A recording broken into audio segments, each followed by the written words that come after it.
Faz sentido alguém de direita ou conservador, no espectro, né, no nível brasileiro aí da política, comemorar a proclamação da República? Olha, Gustavo, a República, vamos pegar quanto palavra. O projeto que previa a libertação de imediato. O projeto é muito curto. Se você pegar a lei assinada pela Princesa Isabel, praticamente acabou a escravatura, finda hoje, né, o regime escravagista, acabou e a assinatura dela. Então ela não deu indenização alguma. E aí eles ficam revoltados e viram tudo republicano. E a economia só subia. Então o império estava em franca ascensão, Gustavo. Sim. Quando aí vem a República e instaura um outro regime. E é isso que você cai de novo. A República o pessoal não teve revolução contra ele. Não teve nada contra ele. Foi uma quartelada. Só que o povo também não se sublevou pra contrariar o exército também. Eu nasci intelectualmente como filósofo, né? Minha primeira faculdade foi filosofia. E aí, maconheiro. Cabeça de filósofo. Cara, eu não usava essa coisa, acredita? Mas tem um alvará. Mas todo mundo tem a fama fazer o quê? Né? Eu tinha o cabelo no meio das costas, fui do DCE. Então assim, eu não vou nem ficar discutindo contigo. Fala, pessoal, estamos aqui para mais uma gravação. Vamos gravar aqui com... Eu lembro que a última eu comecei meio desanimado, então hoje eu tô meio energético, já vou começar com bastante energia. E eu tô aqui com o Rafael Nogueira, diretamente de Santa Catarina. Veio até para São Paulo aqui. Obrigado por ter vindo aqui para gravar comigo.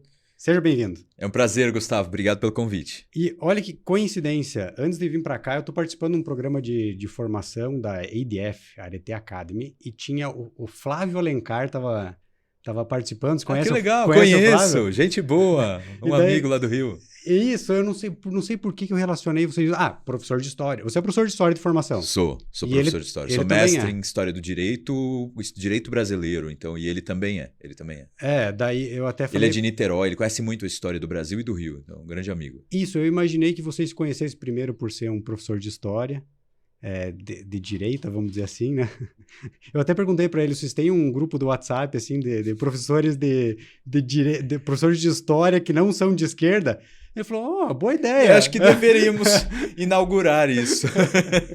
E vocês dois participaram também, eu lembro da carinha de vocês no documentário da Brasil Paralelo. Sim. O Brasil, a Última Cruzada, né? Que foi, acho que, algo que marcou bastante esse documentário, né? Eu acho que marcou uma virada, assim, de muita gente que dizia que não gostava do Brasil, que ia mudar do Brasil, que não via nada de especial na história do Brasil. Passou a mudar de ideia, a partir do Brasil Última Cruzada. Então a gente foi muito feliz com aquele documentário. Eu agradeço e parabenizo meus colegas lá, mas eu participei como entrevistado de todos os episódios. São 5 episódios. Eu digo que são 7, né? Porque são 5 episódios e 2 filmes. E os 2 filmes têm a mesma abertura e o mesmo estilo e muitas vezes uma produção muito parecida. Então são 5 episódios que vão até Segundo Reinado. E aí você tem o Era Vargas, que foi um filme. Tá. E você tem o 1964. Também que, se não me engano, é o filme lançado na internet mais visto da internet brasileira. Esse aí passou de 10 milhões, a gente deve estar 12 milhões de visualizações. Só que eu acho que a Última Cruzada, a Brasil Paralelo não era Brasil Paralelo ainda na época, né? Tipo, era menor. Não foi o primeiro grande documentário que marcou a Brasil Paralelo mesmo? Olha, a Brasil Paralelo tinha lançado no ano anterior o Congresso Brasil Paralelo. Que aí no Congresso Brasil Paralelo eu apareço no segundo episódio, junto com o professor Olavo de Carvalho, junto com o futuro presidente Jair Bolsonaro, eu apareço no documentário que era sobre história. E...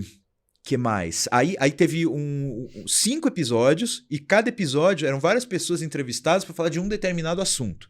E isso foi um sucesso já. Eles fizeram um trabalho de divulgação, acho que parte deles já era do marketing, do design e tal. Eles fizeram uma baita divulgação diferente na internet, eles foram muito inovadores. Talvez, acho que com a ajuda do Ícaro de Carvalho, que também é um amigo meu lá de Santos, eles fizeram um baita lançamento e o Congresso Brasil Paralelo já fez sucesso. Daí veio a ideia, que parece que eu, o Thomas Juliano, o príncipe, o Dom Luiz, o deputado Luiz Felipe de Orleans Bragança, e o professor Olavo, nós fomos entre as pessoas mais faladas e elogiadas do Congresso. E aí eles chamaram para conversar, porque eles também gostaram especialmente do episódio História e queriam ver se a gente construía algo juntos. E a gente construiu. Eu, Thomas Juliano, o Luiz Felipe, a gente construiu. Você participou então da produção, roteiro? Cara, produção e desenho de roteiro não exatamente. Assim, eu gravei entrevistas de 6, 7 horas, assim, mais de uma. Inclusive, uma foi em Curitiba, uma foi em São Paulo, mas com intervalos e continuando madrugada dentro, assim, muito tempo. E aí isso serviu para eles balizarem muitos dos episódios. Mas eu não escrevi o roteiro e nem cuidei da produção. Até eu na época ficava muito preocupado, porque eu gravei tudo aquilo. O Thomas Juliano, se não me engano, também gravou 8, 10 horas de entrevista, tudo. Aí eu ficava preocupado que eu estava distante, eles estavam no Rio Grande do Sul, e eu em Santos, São Paulo, né? Na época ainda não tinha virado Catarina. E aí o que aconteceu? Eu observei que eles acertaram. Quando mostraram o primeiro episódio, sem que eu tivesse visto antes de todo mundo, né? Tava bem nervoso, aliás, porque foi feita uma ampla divulgação. E aí, de repente, eles iam apresentar e eu ia ver junto com todo mundo. Ah, tá. Então, Não pode ver, né? Nossa, não é que não pode, não dava tempo, era tudo corrido, cara. Você com aquela carinha sem barba ainda. Sem barba, sem bigode, exatamente. Acho que a gente poderia colocar aí, procura no Google Rafael Nogueira. Brasil Paralelo. Não, só antes eu procurei no Google Rafael Nogueira e vamos colocar a foto dele sem barba. Pra você ver como a barba muda uma pessoa. Muda, cara. Não volta mais para aquele visual? Eu não sei. Na verdade, isso aqui foi um acidente, né? Porque na pandemia eu fiz uma reflexão. Eu tinha acabado de assumir a presidência da Biblioteca Nacional, pô, das 10 maiores do mundo, a maior da América Latina. E eu pensei, tá, as pessoas aqui têm Olha só. Quase a minha idade de... Pega a terceira foto. A terceira foto é com uma cara de velho. Vamos pegar uma que tá com mais carinha. Tem umas com mais aquela lá no cantinho, a penúltima. Ó, abre. Não, essa é horrorosa. Pega outra. Olha só. Quantos anos de diferença? Não, pega outra aí, ó. Aquela lá tá cara de velho mesmo. Não tem... Olha essa daí. Não, essa já tá bonitão. Essa é. Tá com cara de... Tá. Vamos lá. Deve ter outra mais novinho aí, não tem? Ah, já sumiram minhas fotos. Olha lá, essa daí na biblioteca, olha lá. Nossa, essa tá... Não parece moleque? Quanto tempo atrás faz essa foto aí? Essa foto é de 2019. 6 anos. Olha só que interessante, eu estava sendo entrevistado pelo jornal de que agora eu faço parte como colunista. O jornal O Dia me entrevistou na época e essa foto é do jornal. Tá, quantos anos você tem hoje? Hoje eu tenho 42. Eu assumi lá com 36, né? 36.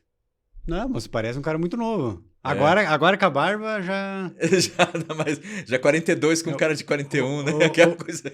É o pior que... Tá, então você não fez de propósito deixar a barba parecer mais... Sim, isso mais que eu estava te explicando. Nessa época aí mesmo, dessa imagem, eu estava percebendo que, embora eu tenha chegado muito bem na biblioteca, mostrado que a conhecia e ficado muito feliz de conversar com servidores de décadas de experiência, e eu fiquei muito honrado de estar na presença deles. A gente fez um, digamos, a gente harmonizou bem.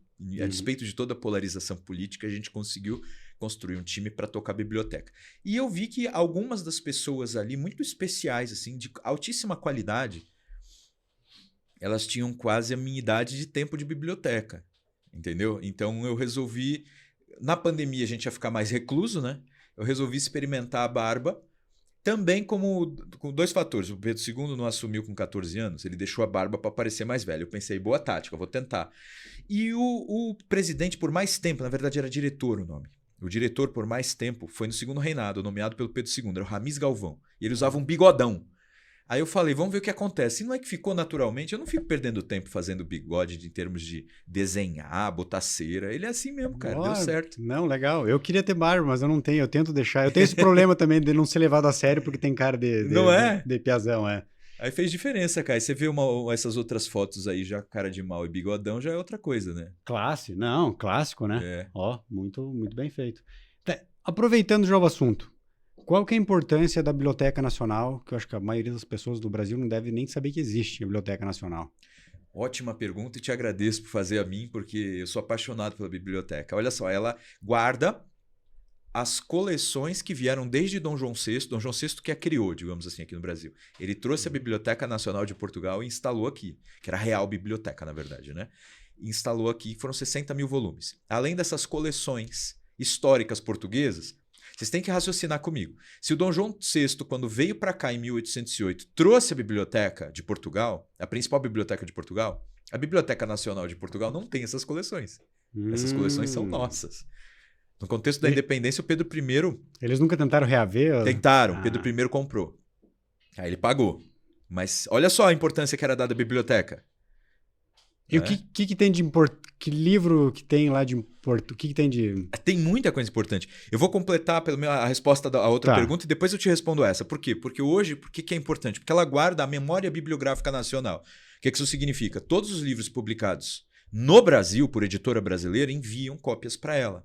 E o dever dela é armazenar. Para que, digamos, daqui a 500, 1000 anos, os brasileiros possam ter acesso à memória bibliográfica, porque livro some, é perdido, é jogado no lixo, Calma aí. deteriora. Todo livro, uma editora publica, manda para a Biblioteca Nacional? Em tese sim, tem as que descumprem, mas em tese sim, mandam cópia para a Biblioteca Nacional, porque o dever dela é guardar. Caramba, mas quantos livros tem então? E todo mês adicionam quantos livros? Em média? Ótima pergunta. Isso já mudou, né? Na minha época nós tínhamos por volta de 9 milhões de itens armazenados lá na Biblioteca Nacional. E por mês eu não tenho essa estatística mais de memória, afinal eu já estou... Mas na tua época... Não tenho, não vou arriscar um número porque eu não estou me lembrando. Mas a gente tinha um número significativo a ponto da gente já estar refletindo sobre tá faltando espaço, sabe? Onde que fica a biblioteca? Ela fica no Rio de Janeiro, né? Lá na Cinelândia, a sede. Porque nós temos o prédio sede, né? Tínhamos, né? Eu ainda não me habituei a desvinculada. Tínhamos, mas é do brasileiro, afinal. É do brasileiro. Todos nós, cidadãos, temos direito àquilo que a biblioteca deve preservar e armazenar. Então, assim, eu, como fui presidente, fui só um cidadão com a responsabilidade de zelar por aquilo. Então, assim, ela é nossa. A biblioteca fica lá, prédio sede, que é o bonitão, construído para a biblioteca. Fica na Cinelândia, aliás, num contexto de reformas, quando o Rio de Janeiro estava tentando parecer uma capital europeia, né? Então, é um prédio muito bonito, perto do prédio do Teatro Municipal, por exemplo, que é maravilhoso, perto do prédio da a Câmara Municipal do Rio de Janeiro é linda. O antigo Supremo Tribunal Federal é maravilhoso. Então, assim, tem prédios bonitos naquela região. Chamado de Cinelândia porque parece que os primeiros cinemas foram instalados ali, né? Então, é uma praça que hoje ela tá um pouco com dificuldade no sentido de tem muita pobreza no entorno, assim, porque os centros históricos têm sido esvaziados, né? Então o Rio de Janeiro também passa por isso. Agora, respondendo a outra pergunta, o que tem ali de tão legal, né? Além de guardar memória bibliográfica. Não, agora eu não sabia que todo livro que é produzido no Brasil, em tese, vai para lá, então tem tudo lá. Isso é fantástico. Tá, mas e nessa coleção aí que o Dom Pedro comprou... O Dom João. Dom João. Não, você tem razão. Dom João trouxe, Dom Pedro comprou. Pagou o boleto. Isso. O que tinha aí de especial? Ótima pergunta. Tinha, por exemplo, uma cópia da primeira edição dos Lusíadas de Camões. E tinha uma que tinha até, se não me engano, uma assinatura do próprio Camões, que o Pedro II, quando estava sendo exilado, pediu para o Ramis Galvão, que era o bibliotecário, que tinha uma que era da família real mesmo, não era da Biblioteca Nacional. Ele pega um desses exemplares especiais. Pedro II não estava sendo exilado. Ele não pediu espada, ele não quis guerra civil. Ele pediu para que pegasse um exemplar histórico do livro de Camões, dos Lusíadas, que ele ia levar com ele. Tem mais outro livro que ele pediu, que agora eu não me lembro, mas o dos Lusíadas eu tenho certeza. Qualquer coisa ele botava no Mercado Livre depois, fazia uma grana com isso. Mas é simbólico que ele tenha escolhido um livro especial para acompanhá-lo no exílio. E outra coisa, nós temos ali cópias, por exemplo, manuscrito do século XI ou XII, manuscrito assim, um evangelhário, né, escrito à mão, né, que era usado em missas, né? Nós temos ali a enciclopédia também, a enciclopédia feita por Denis Diderot lá no contexto do iluminismo, primeira edição, tem cópia. E tá tudo lá intacto ainda. Tudo lá, tudo tá sendo resguardado pro brasileiro, e muitas das coisas ali são digitalizadas, né? Então tem a BN Digital, que começou há uns anos atrás, ela digitalizou, por exemplo, jornais, que é a hemeroteca, né? O conjunto dos periódicos, jornais e revistas, ela forma a hemeroteca. A gente tem uma hemeroteca digital, que é das maiores do mundo, ela é maravilhosa. Então, pro historiador, isso significa poupar viagem, poupar sol na cabeça. Porque quando eu ia pesquisar lá, cara, cheguei aí pesquisar algumas cartas do José Bonifácio, que é um sujeito, um personagem da história que eu estudo. E eu tinha que ir ao Rio de Janeiro, pegar avião, metrô, ir até lá a biblioteca, solicitar que eles me deem as cartas. Aí eu punha máscara, não é Covid, é máscara para a umidade da tua respiração não ir para aquele documento. Não derrubar café em cima. Exato. Mas não é qualquer um que tem acesso, né?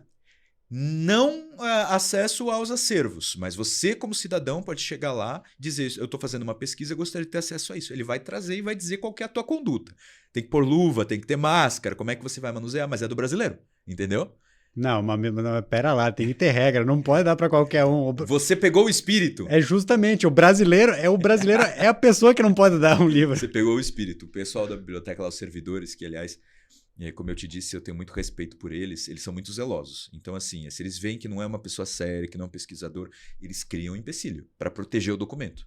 Então, isso aí é bem bacana. No geral, eu te confesso assim, já do cidadão não ter acesso aos acervos, já dá uma bela proteção, sabe? Porque Não. senão... Imagina manusear de qualquer maneira alguns exemplares antigos. A Bíblia de Mogúncia, por exemplo, que depois de Gutenberg teve uma sucessora, que Mogúncia é uma região lá de onde hoje tem a Alemanha, e o Gutenberg cria, para quem não sabe, o Gutenberg cria a prensa, né?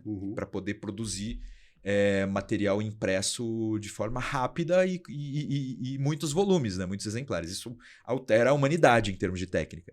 E eles produziram um segundo modelo de Bíblia, que parece que só a nossa Biblioteca Nacional tem 2 volumes e não tem muito no mundo. Diz uma lenda que o governo norte-americano tentou oferecer alguns prédios em troca de uma só. Olha só. Não foi na minha época. Então, você não se tinha lenda, trocado. eu não presenciei isso, mas essa lenda acontece. Senão você tinha trocado já. Não sei, aí teria que avaliar com o presidente da República, mas seria muito interessante. Eu acho que as Bíblias têm que ser guardadas mesmo. Porque a Bíblia é o livro por excelência do Ocidente, né? E a gente tem 2 que são das primeiras que juntam a técnica que mudou o mundo, que é a imprensa, né? A possibilidade de imprimir livro.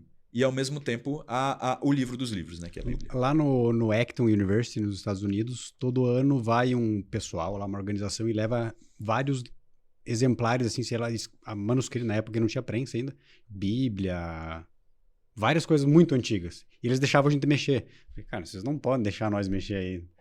Nós somos brasileiros, a gente vai estragar esse negócio. Não, vocês podem encostar. Eles pegavam aqueles livros antiguíssimos, assim, cara, que o negócio tá meio bambo, assim, né? Eles falam, ó, esse aqui é um símbolo templário, talvez tenha sido algo... Isso é muito legal, né? Guarda isso, não deixa isso aqui nós mexendo. Mas o bom é isso, quando tem muita coisa escaneada já, acho que tem 10 milhões de páginas, é muita coisa. Se digita lá palavras-chave, vão encontrar nos jornais do século XIX para cá. Então você imagina como dá para fazer pesquisa histórica. Tipo, você quer saber o que na era Vargas o pessoal pensava sobre... sei lá, você pode pegar o que eles pensavam sobre iluminismo mesmo, você pode questionar o que estava acontecendo. Tem pesquisas muito mais legais, assim, você vai saber o que pensavam, o que a opinião pública dizia sobre o Floriano Peixoto no contexto ali do início da República. Você consegue pegar os jornais diferentes ali. Então, assim, dá para fazer muita pesquisa interessante e escrever artigos. A minha pesquisa, é engraçado, né? O meu mestrado, que foi em História do Brasil, foi em Direito, mas foi em História do Brasil ao mesmo tempo, porque eu pesquisei... eu sou... Aí que tá. Eu fico atravessando as fronteiras das ciências porque eu nasci intelectualmente como filósofo, né? Minha primeira faculdade foi filosofia.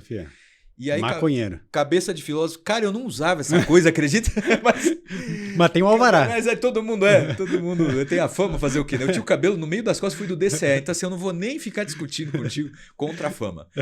Mas eu fui líder estudantil, fui diretor cultural, né? Diretor sociocultural do DCE na época. Olha aí. Ideia.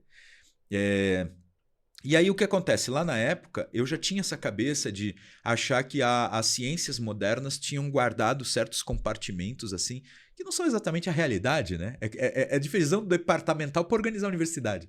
Então, o meu mestrado, no papel, está em Direito, o meu orientador foi um historiador, e o tema, ele transita entre História do Brasil, Direito e Ciência Política.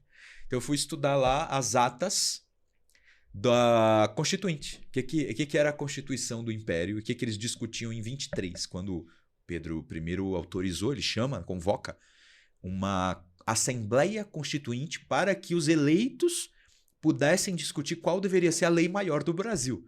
E eu quis ler o que eles discutiram ali.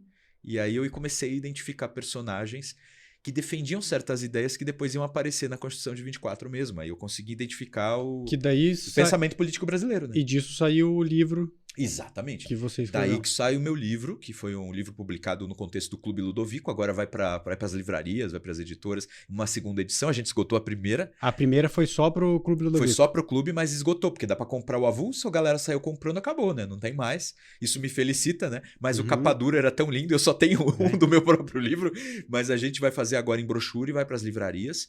E graças a essa pesquisa que eu realizei no mestrado, eu consegui interpretar melhor a Constituição que entrou em vigor no Império. Ela durou o Império inteiro, né? De 1824 até 1889, quando cai o Império. Eu li aquele livro do Marinho lá que fala sobre as constituições. Legal, é a mesma editora. Acho que eu dei um tapa aqui, espero que não tenha ensurdecido nossa audiência. É do... É do Clube Ludovico? Não, da LVM. LVM, Da né? LVM. Isso. Mas eu achei bem legal, assim, tipo, eu já recomendei para várias pessoas lerem, mas eu acho que o pessoal acha meio chato ter uma Constituições, mas eu achei muito legal. É muito legal. Pois é. Eu acho que o fato mais interessante, que eu sempre falo, é que aquela Constituição de 1824, pro senso comum, a Constituição mais atual deveria ser melhor, né? E é o contrário, a mais velha é a melhor. Parece que sim. Pelo menos... Fazendo uma avaliação, pelo menos essa é a avaliação que o Marinho faz no livro. Sim. A minha avaliação é muito parecida, só que acho que por outras razões. Eu entendo que aquela Constituição teve muito sucesso, porque o primeiro fator que você examina numa Constituição é se ela conseguiu fazer parar de pé um governo ou vários governos debaixo do Estado que ela desenhou, né? Ou que aqueles construtores da Constituição desenharam e estabeleceram na Carta, que a gente chama de Carta Magna, né? Carta Constitucional ou Constituição. E essa Constituição de 1824 é a mais durável da história do Brasil. E nós tivemos 7 ou 8, né? A depender da interpretação. Então, se nós tivermos 7, e a primeira foi a que durou 65 anos, o que aconteceu com as outras, né? As outras duraram menos de... A máximo que é essa atual, que é a que durou mais o quê? Desde 1988 até hoje, 35, é isso? Então 98, 88 para cá, 30, 98, 2008, 2018. 37. 37 anos, exatamente. Então, 65. Ela conseguiu, então, dar maior tempo de estabilidade. Isso. Esse é o primeiro fator. O segundo fator é que ela tinha mecanismos muito inteligentes que conseguiam trazer possibilidades de solução diante de crises. Primeiro que ela protegia muito bem os direitos individuais. E o pessoal de 1988, que fez essa Constituição que está em vigor, dizia que esta é a Constituição cidadã, que vai dar muitos direitos no artigo 5º. Mas se você ler o último artigo da Constituição Imperial, né, que é o artigo 27, ele tem o quê? 31 incisos de proteção de direitos individuais. Protegia a propriedade, protegia a liberdade, protegia, inclusive, a necessidade de, para ser preso, ter lei anterior que defina o crime. Parece uma coisa fora de moda hoje. E tem defesa da inviolabilidade do domicílio, defesa da liberdade de pensamento, liberdade de religião no sentido de tolerância. Porque havia uma religião que era de mais de 90%, 95% da população, que era a religião católica, era oficial. Mas havia tolerância. Você pode ser de qualquer outra religião, desde que não haja forma exterior de templo, porque forma exterior de templo era a única coisa que só podia ter na Igreja Católica. Então, assim, você tinha uma série de direitos, claro, adaptados à época. Você vai dizer, não, o professor Rafael tá goiabão, porque tá esquecendo da escravidão que tá lá na Constituição. Não, não tá na Constituição, aí que tá. A Constituição é mais avançada do que a sociedade da época. Sim. E ela não tem nenhuma palavra defendendo escravidão. Escravidão era algo, inclusive, que o José Bonifácio de Andrade Silva tinha proposto que constasse nessa Constituição já a extinção do Império nos primeiros anos. A extinção da escravidão. A escravidão. Vou repetir a frase. O José Bonifácio queria instituir artigos que previssem a abolição da escravatura logo nos primeiros anos do Império, porque ela seria gradual, em 5 anos estaria totalmente abolida.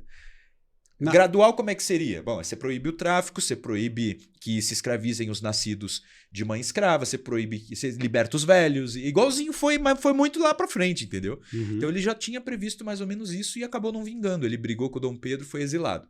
Então assim, eu defendo muito a memória dos Andradas por isso. Eles desde o início queriam acabar com a escravatura de qualquer maneira. Na Constituição americana... Qual que você avalia que é melhor? Não sei se... Interessante essa tua pergunta, porque a Constituição americana, ela era a primeira mais durável do mundo, entre as escritas, né? E a do Brasil era a segunda. Então, se a gente for falar de durabilidade e estabilidade, eram as duas melhores. Constituições, repito, escritas, porque a inglesa, se for o caso, seria a mais antiga, né? Então, aí a gente cai para terceiro. Então, a Constituição brasileira, em termos de estabilidade, estava muito próxima da americana.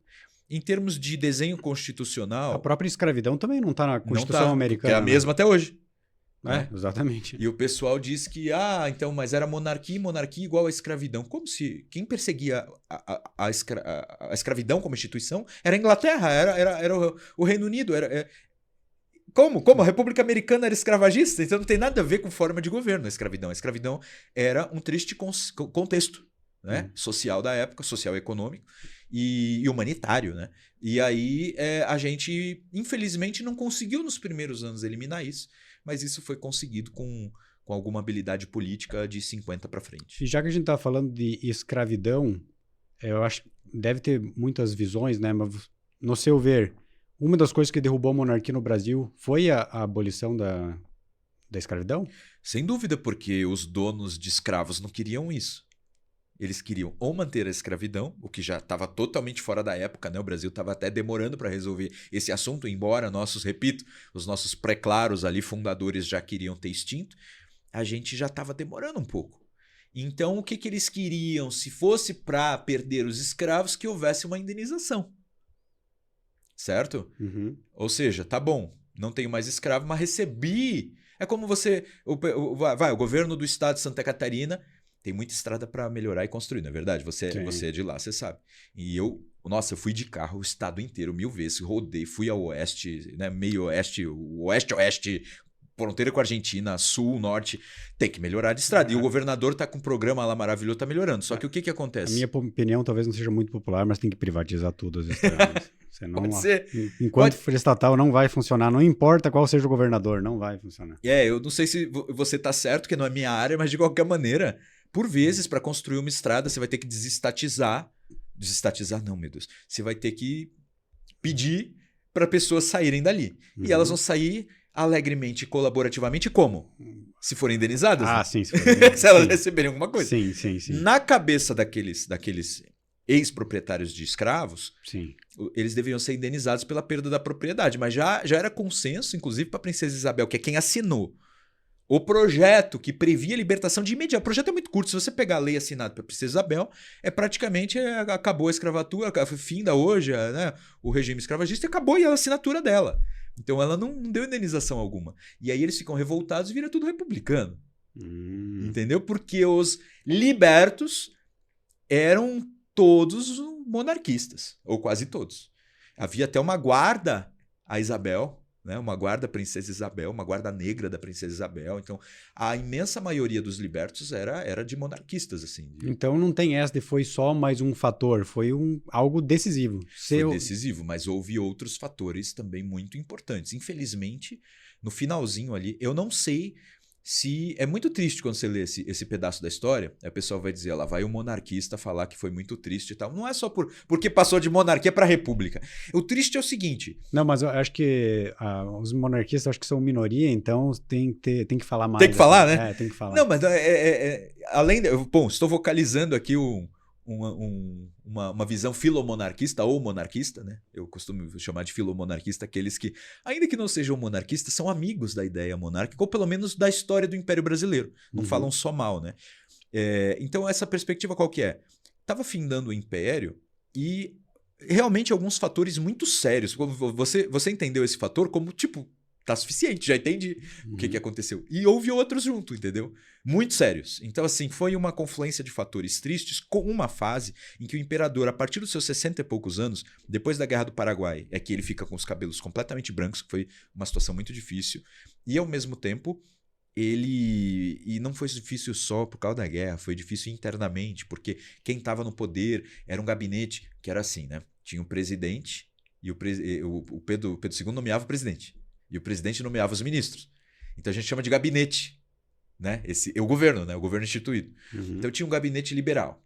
Havia dois partidos. O liberal, que era de esquerda, e o conservador, que era de direita. Esquerda para a época, né? Porque não havia socialistas no jogo.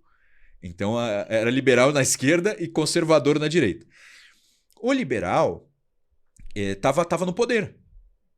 E o Pedro II entendeu que deveria, mesmo contrariando a maioria no parlamento, que a maioria estava liberal naquela época, ele deveria demitir o presidente e chamar outro.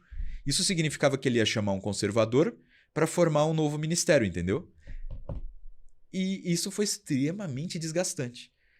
Por quê? Porque os liberais não são bons de briga, cara. Estavam no contexto da guerra. E eles ficavam vendo, vamos ver a opinião pública, vamos ver o que diz a imprensa, vamos ver isso. E o Pedro II precisava de alguém que apoiasse o nosso maior nome da guerra, que era o Caxias. O Caxias era conservador e não ia obedecer o Zacarias, que era o presidente liberal.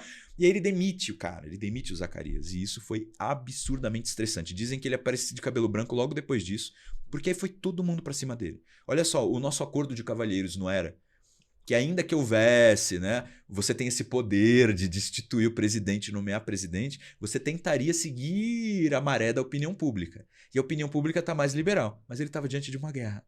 Sim. E nós vencemos a guerra. Nós tivemos algumas batalhas ali, né?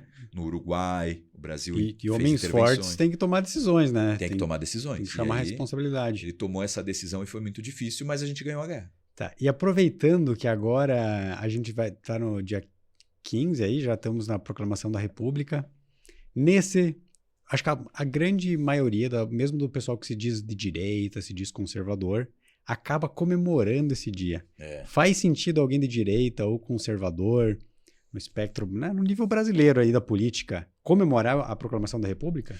Olha, Gustavo, a República, vamos pegar quanto palavra destituída da nossa história. É uma palavra muito bonita, ela remonta à antiga Roma.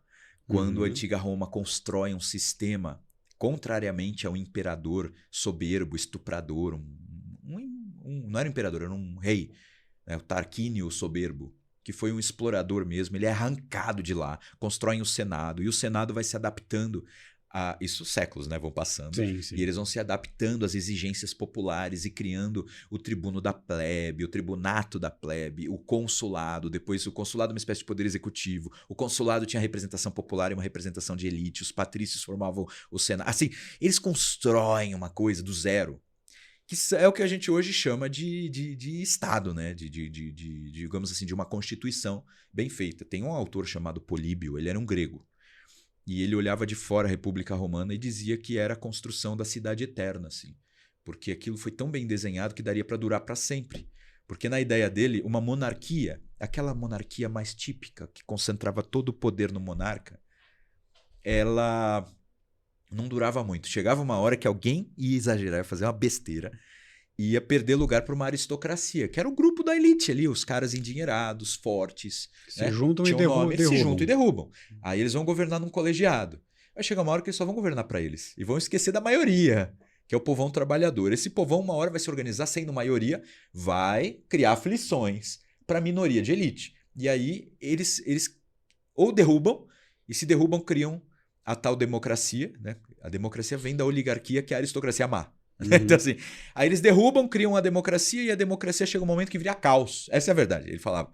Chega um momento que a democracia fica caótica, ela fica sem lideranças claras, só demagogos enganam a maioria o tempo todo e ela não tem mais valor. E aí vai vir um cara forte e vai conseguir, liderando o exército e uma maioria silenciada pelos demagogos, mas cansada daquela estrutura, e vai botar ordem, entendeu? E aí volta a monarquia. Então o que Políbio dizia? Sempre você vê regimes se sucedendo, nunca tem paz. Todos os estados no mundo antigo passavam por essa situação na cabeça dele. E o que Roma tinha conseguido, Gustavo? Tinha conseguido botar uma figura real no consulado, ainda que fossem dois, né? Mas é como se fosse a cabeça da Constituição.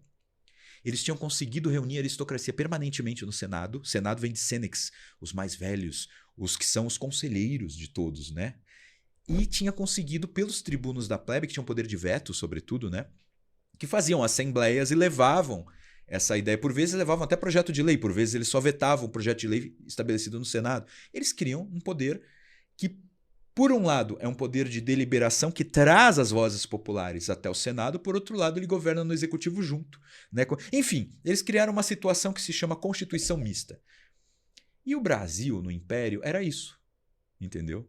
Ele não era uma monarquia típica, uma monarquia absoluta ou uma monarquia absolutamente centralizada. Ela era uma monarquia que compunha com a elite e compunha com o povo.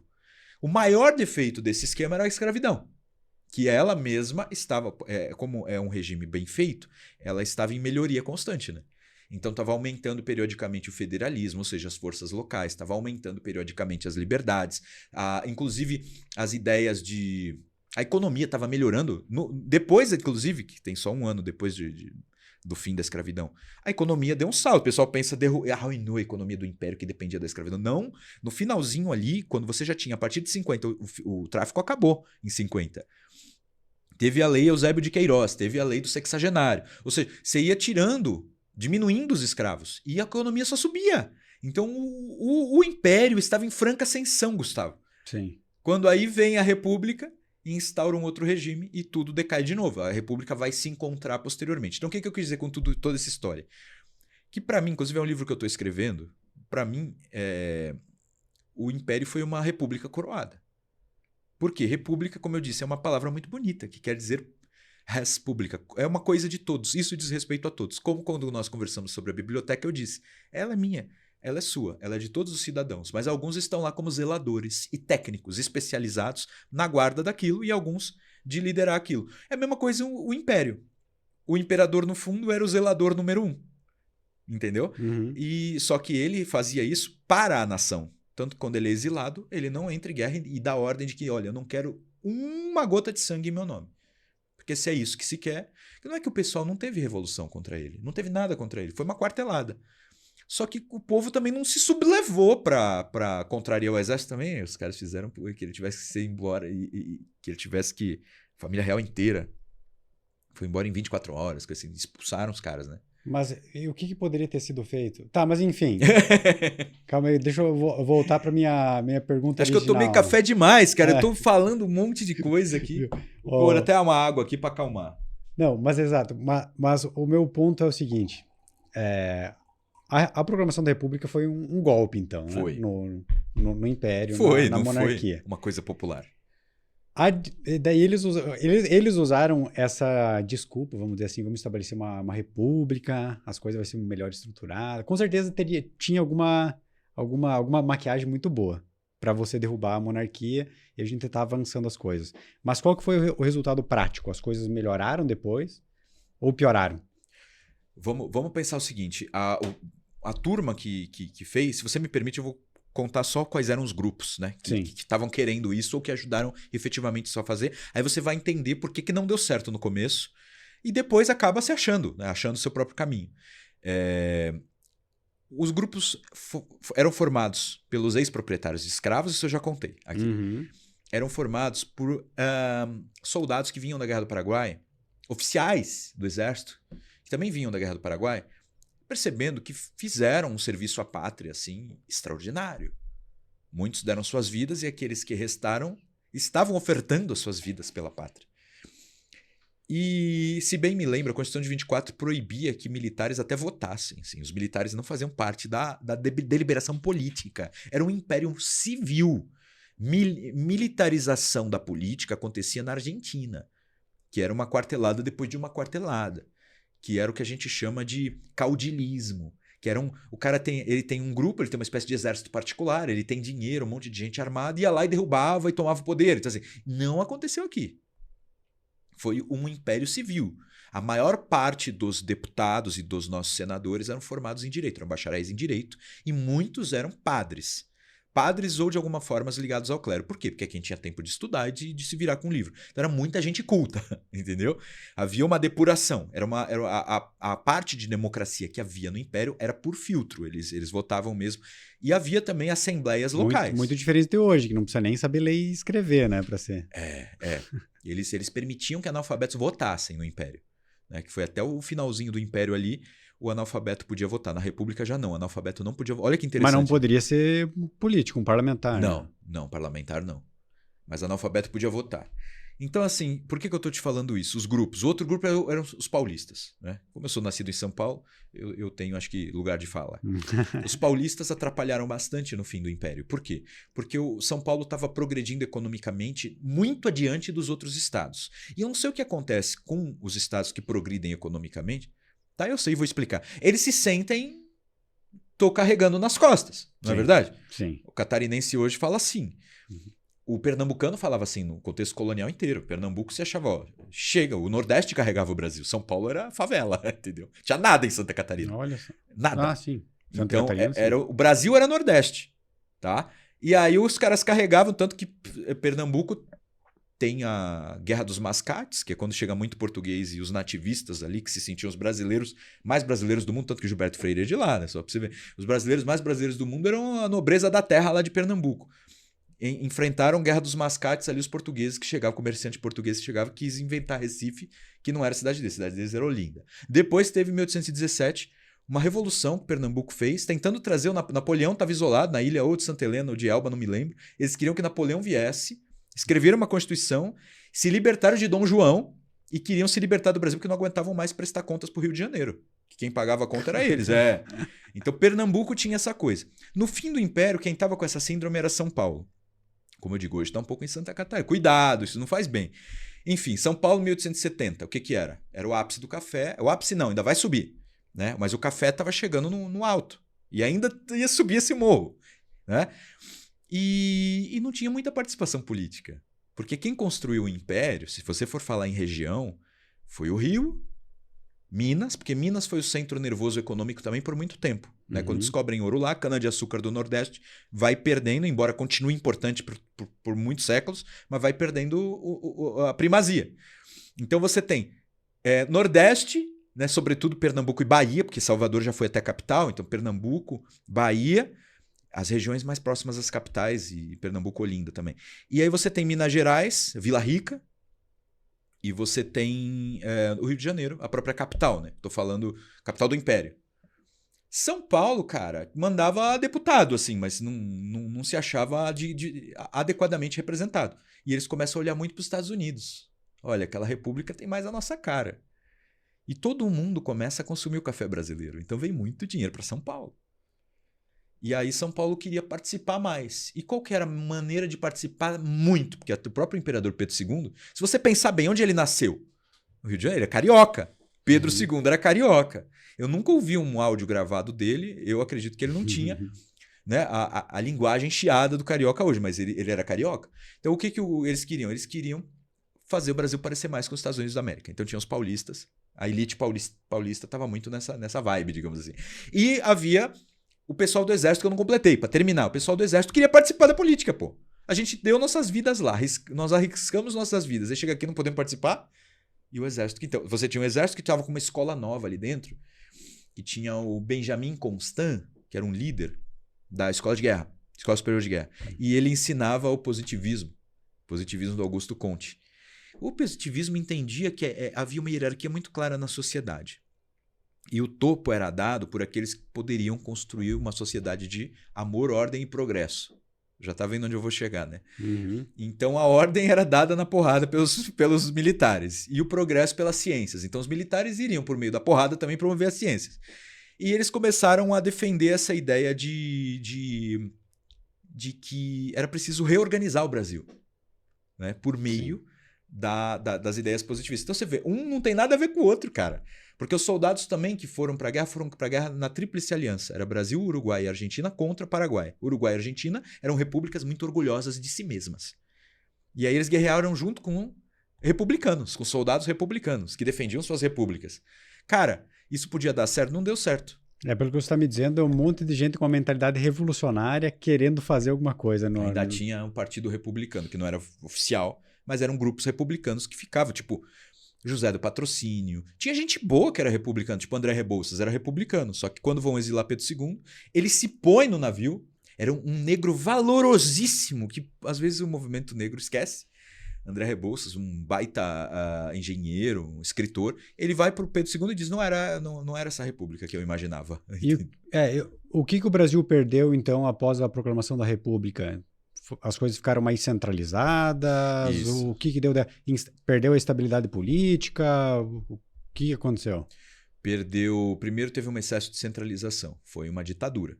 Né? Primeiro o governo de Deodoro da Fonseca. Então, aí que começar. Hoje a gente vê que as coisas são muito centralizadas no Brasil.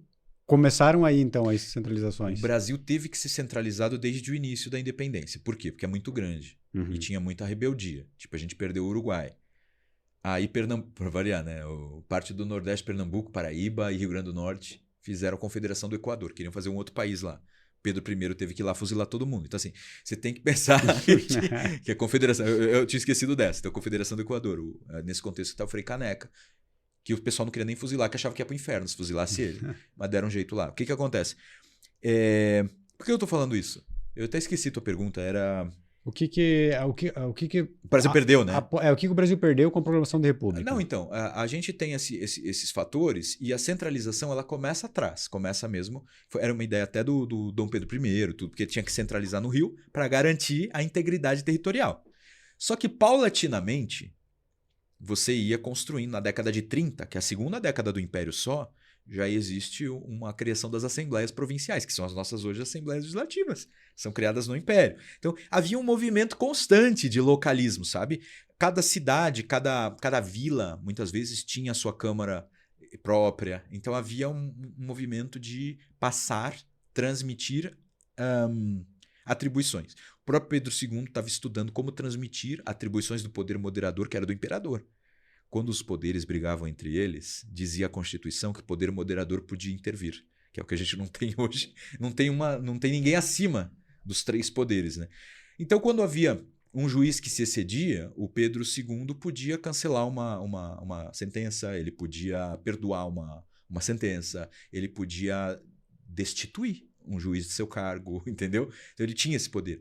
Quando o legislativo se excede, tá achando que manda, ele simplesmente convocava novas eleições e destituía o parlamento inteiro. Mandava todo mundo para casa, novas eleições.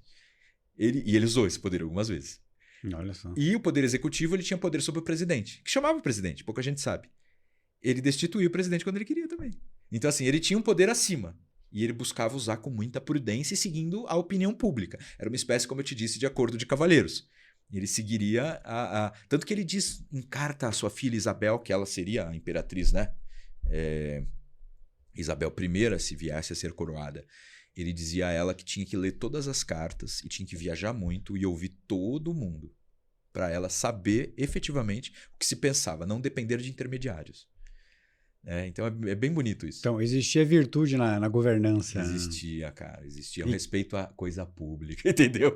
Ele gastava o mínimo possível. Não aumentou o salário dele em nenhum momento durante todo o Império, a despeito da imensa inflação. Ele tinha... ele vivia num palácio tudo muito simples. Toda a comitiva que vinha aqui, diplomática, dizia que ele vivia com muita simplicidade. Ele usava uma casaca única sempre. Diziam... Tanto que ele ganhou o epíteto de imperador cidadão. Né? Por alguns, tem um canadense que escreveu uma biografia das mais famosas dele, Imperador Cidadão. Ele se sentia um cidadão só de especial, que ele tinha que zelar pelas coisas, mas não superior a ninguém. Tá, e esse é o livro que você vai lançar em dezembro, é isso? O que eu vou lançar em dezembro é sobre a Constituição. É a segunda edição do meu livro sobre a Constituição. Agora, boa pergunta. Esse que a gente falou agora sobre a Constituição, já lançou, vai ser outro exemplar, mas daí vai ter um que você vai lançar sobre o Dom Pedro, não vai? Ou não divulgou ainda? Não, dá pra falar. Tem um que é eu tô lançando um novo autor. Eu, como editor, descobri um autor que sabe muito sobre Pedro II. Tá. E ele escreveu um livro sobre as virtudes. A gente chamou até de O Bom Pedro. Né? As virtudes de Bom Pedro. Né? Então, assim, esse livro tá para ser lançado e nós vamos explicar quem foi a pessoa por trás aí do trono, da coroa e das instituições. E aí ele vai explicar, né? De que maneira ele foi um bom pai, um bom esposo, como ele era moderado, como ele tomava decisão. É uma espécie de biografia a partir de virtudes. É muito bacana. E o meu livro, que é uma biografia sobre o Pedro II também, está em redação ainda. Se Deus quiser, eu termino pro ano que vem. Mas esse é do Roberto Michetti. Eu saí como... Eu descobri o talento e estou saindo como editor. Tá? Então eu escrevi também o prefácio. E aí o meu livro sobre Pedro II, se der tudo certo, ano que vem. Não vou dizer o título ainda. Ano que vem. Eu revelo ano que vem. Então, pessoal, siga aí o Rafael Nogueira no Instagram. Nogueira.r. Nogueira.r, que uma hora ele coloca lá o pré-lançamento, alguma coisa assim, daí a gente aproveita. Isso. Até falando nisso, antes a gente falou ali que os professores de história, os historiadores que não são de esquerda deviam ter um grupo no WhatsApp. É raro, né? Você disse que encontrou um talento aí. Hoje, se fosse chutar um número aí, o que 90% dos professores de história são de esquerda? De escola e universidade, eu acredito. Ou mesmo que que não seja esquerda, mas que acaba replicando essas histórias que a gente vê com um viés, né? Olha, eu sempre sou muito reticente de falar de professor, porque eu já fui coordenador de escola, eu trabalho em universidade. O professor tem uma vida do cão, sabe? E tá lá para educar as crianças, tudo. Só que você vem de uma universidade que você aprendeu de um jeito. Exato. Aí você tem pouco tempo para preparar a aula. Aí você acaba seguindo o mesmo jeito que você aprendeu, ou do livro didático, que é o mais cômodo. E toda essa estrutura está construída para a história, sim, pender mais para a esquerda, no sentido de que quando você entende o seu passado, isso é óbvio. Gustavo, a tua identidade, ela...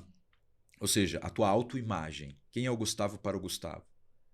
É uma espécie de imagem que fixa um símbolo da tua trajetória. Ou seja, tudo que você viveu, ela simboliza para você mesmo uma imagem. Né? O Gustavo é assim, é assado, tudo. Mas foi porque você viveu. Você teve uma trajetória até aqui.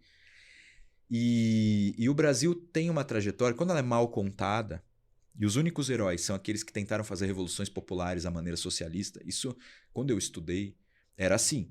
Quando eu estudei na escola, era tudo assim. Então, naturalmente, você vai votar em quem parece mais com isso. Né? Não é uma coisa de lavagem cerebral, é uma lógica. Porque a petição de boa-fé que o aluno tem em relação ao professor era tremenda. Hoje em dia, isso com as redes sociais, com o questionamento que a nova direita de 2013 para cá fez, diminuiu já o poder do professor de convencimento.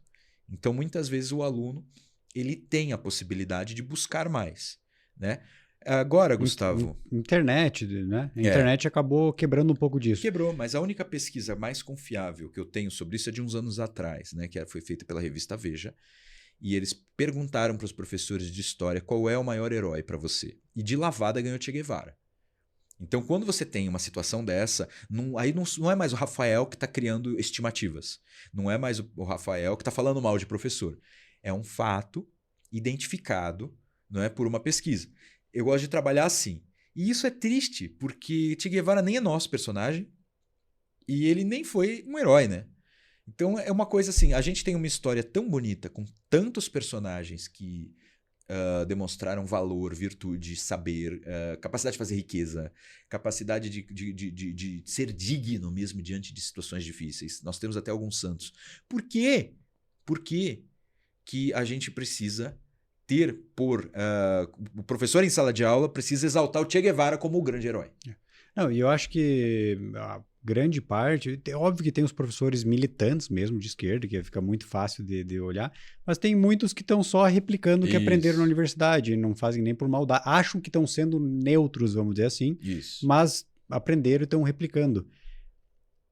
Tem alguma coisa também com a proclamação da República, onde que começou esse viés na universidade? Porque eu acho que deve ter tido algum momento que a esquerda, ou sei lá, se foi os republicanos, ou alguém que dominou a universidade e resolveu contar a história por um certo viés. Tem, assim, as coisas foram acontecendo ou teve um planejamento, uma engenharia social por trás disso? Não, teve uma engenharia social por trás disso, é mais recente, né? Porque a da República foi uma espécie de substituição de símbolos. Então a República, de fato, enterrou as imagens positivas do Império e, em parte, estragou a nossa história, como é sã, digamos assim, como é saudável você contar a história na escola. Então, de fato, a República tem parte nisso. Precisava colocar Sim. o que tinha até ali como uma coisa errada. Acho que até a questão religiosa, igreja, eles também, eu acho que não era muito a favor do lado deles isso, né? A República, ela estabelece a separação Estado-Igreja, mas a igreja até prospera bastante na República. Então, assim, o que acontece é uma reformulação histórica. Eles diminuem a importância dos imperadores, querem parar de falar em barão, marquês, né? Visconde disso e conde daquilo. Eles querem, na verdade, que se fale em nomes neutros ou republicanos. É por isso que eles desenterram, simbolicamente ainda, o Tiradentes.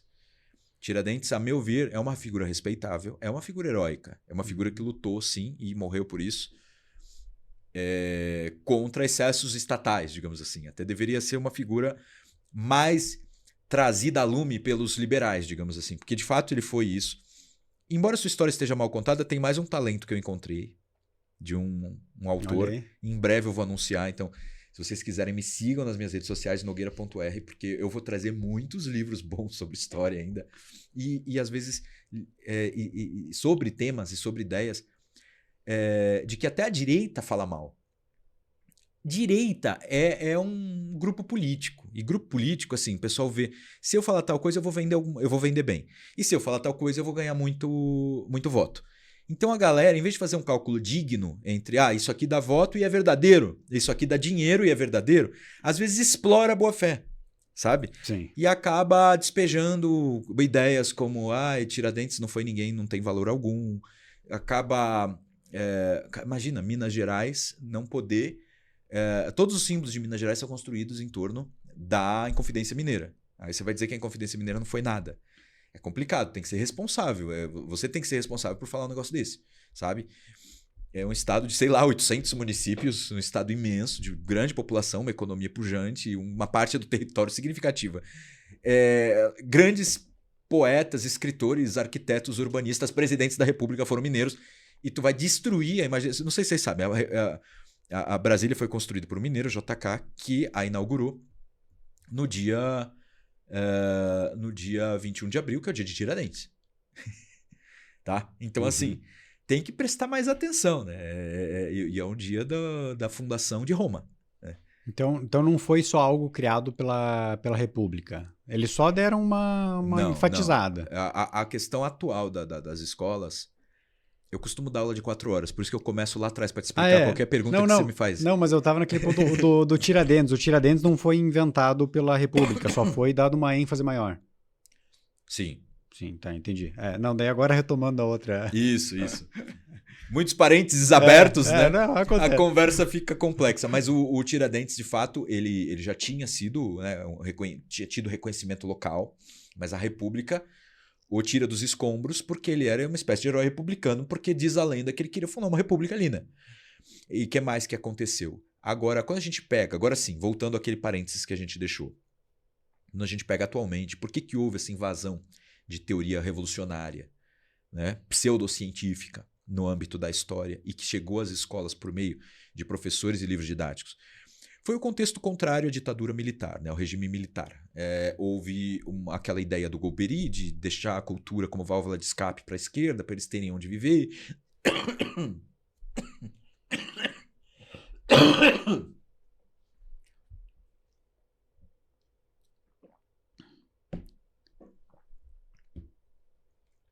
Opa, tá vivo?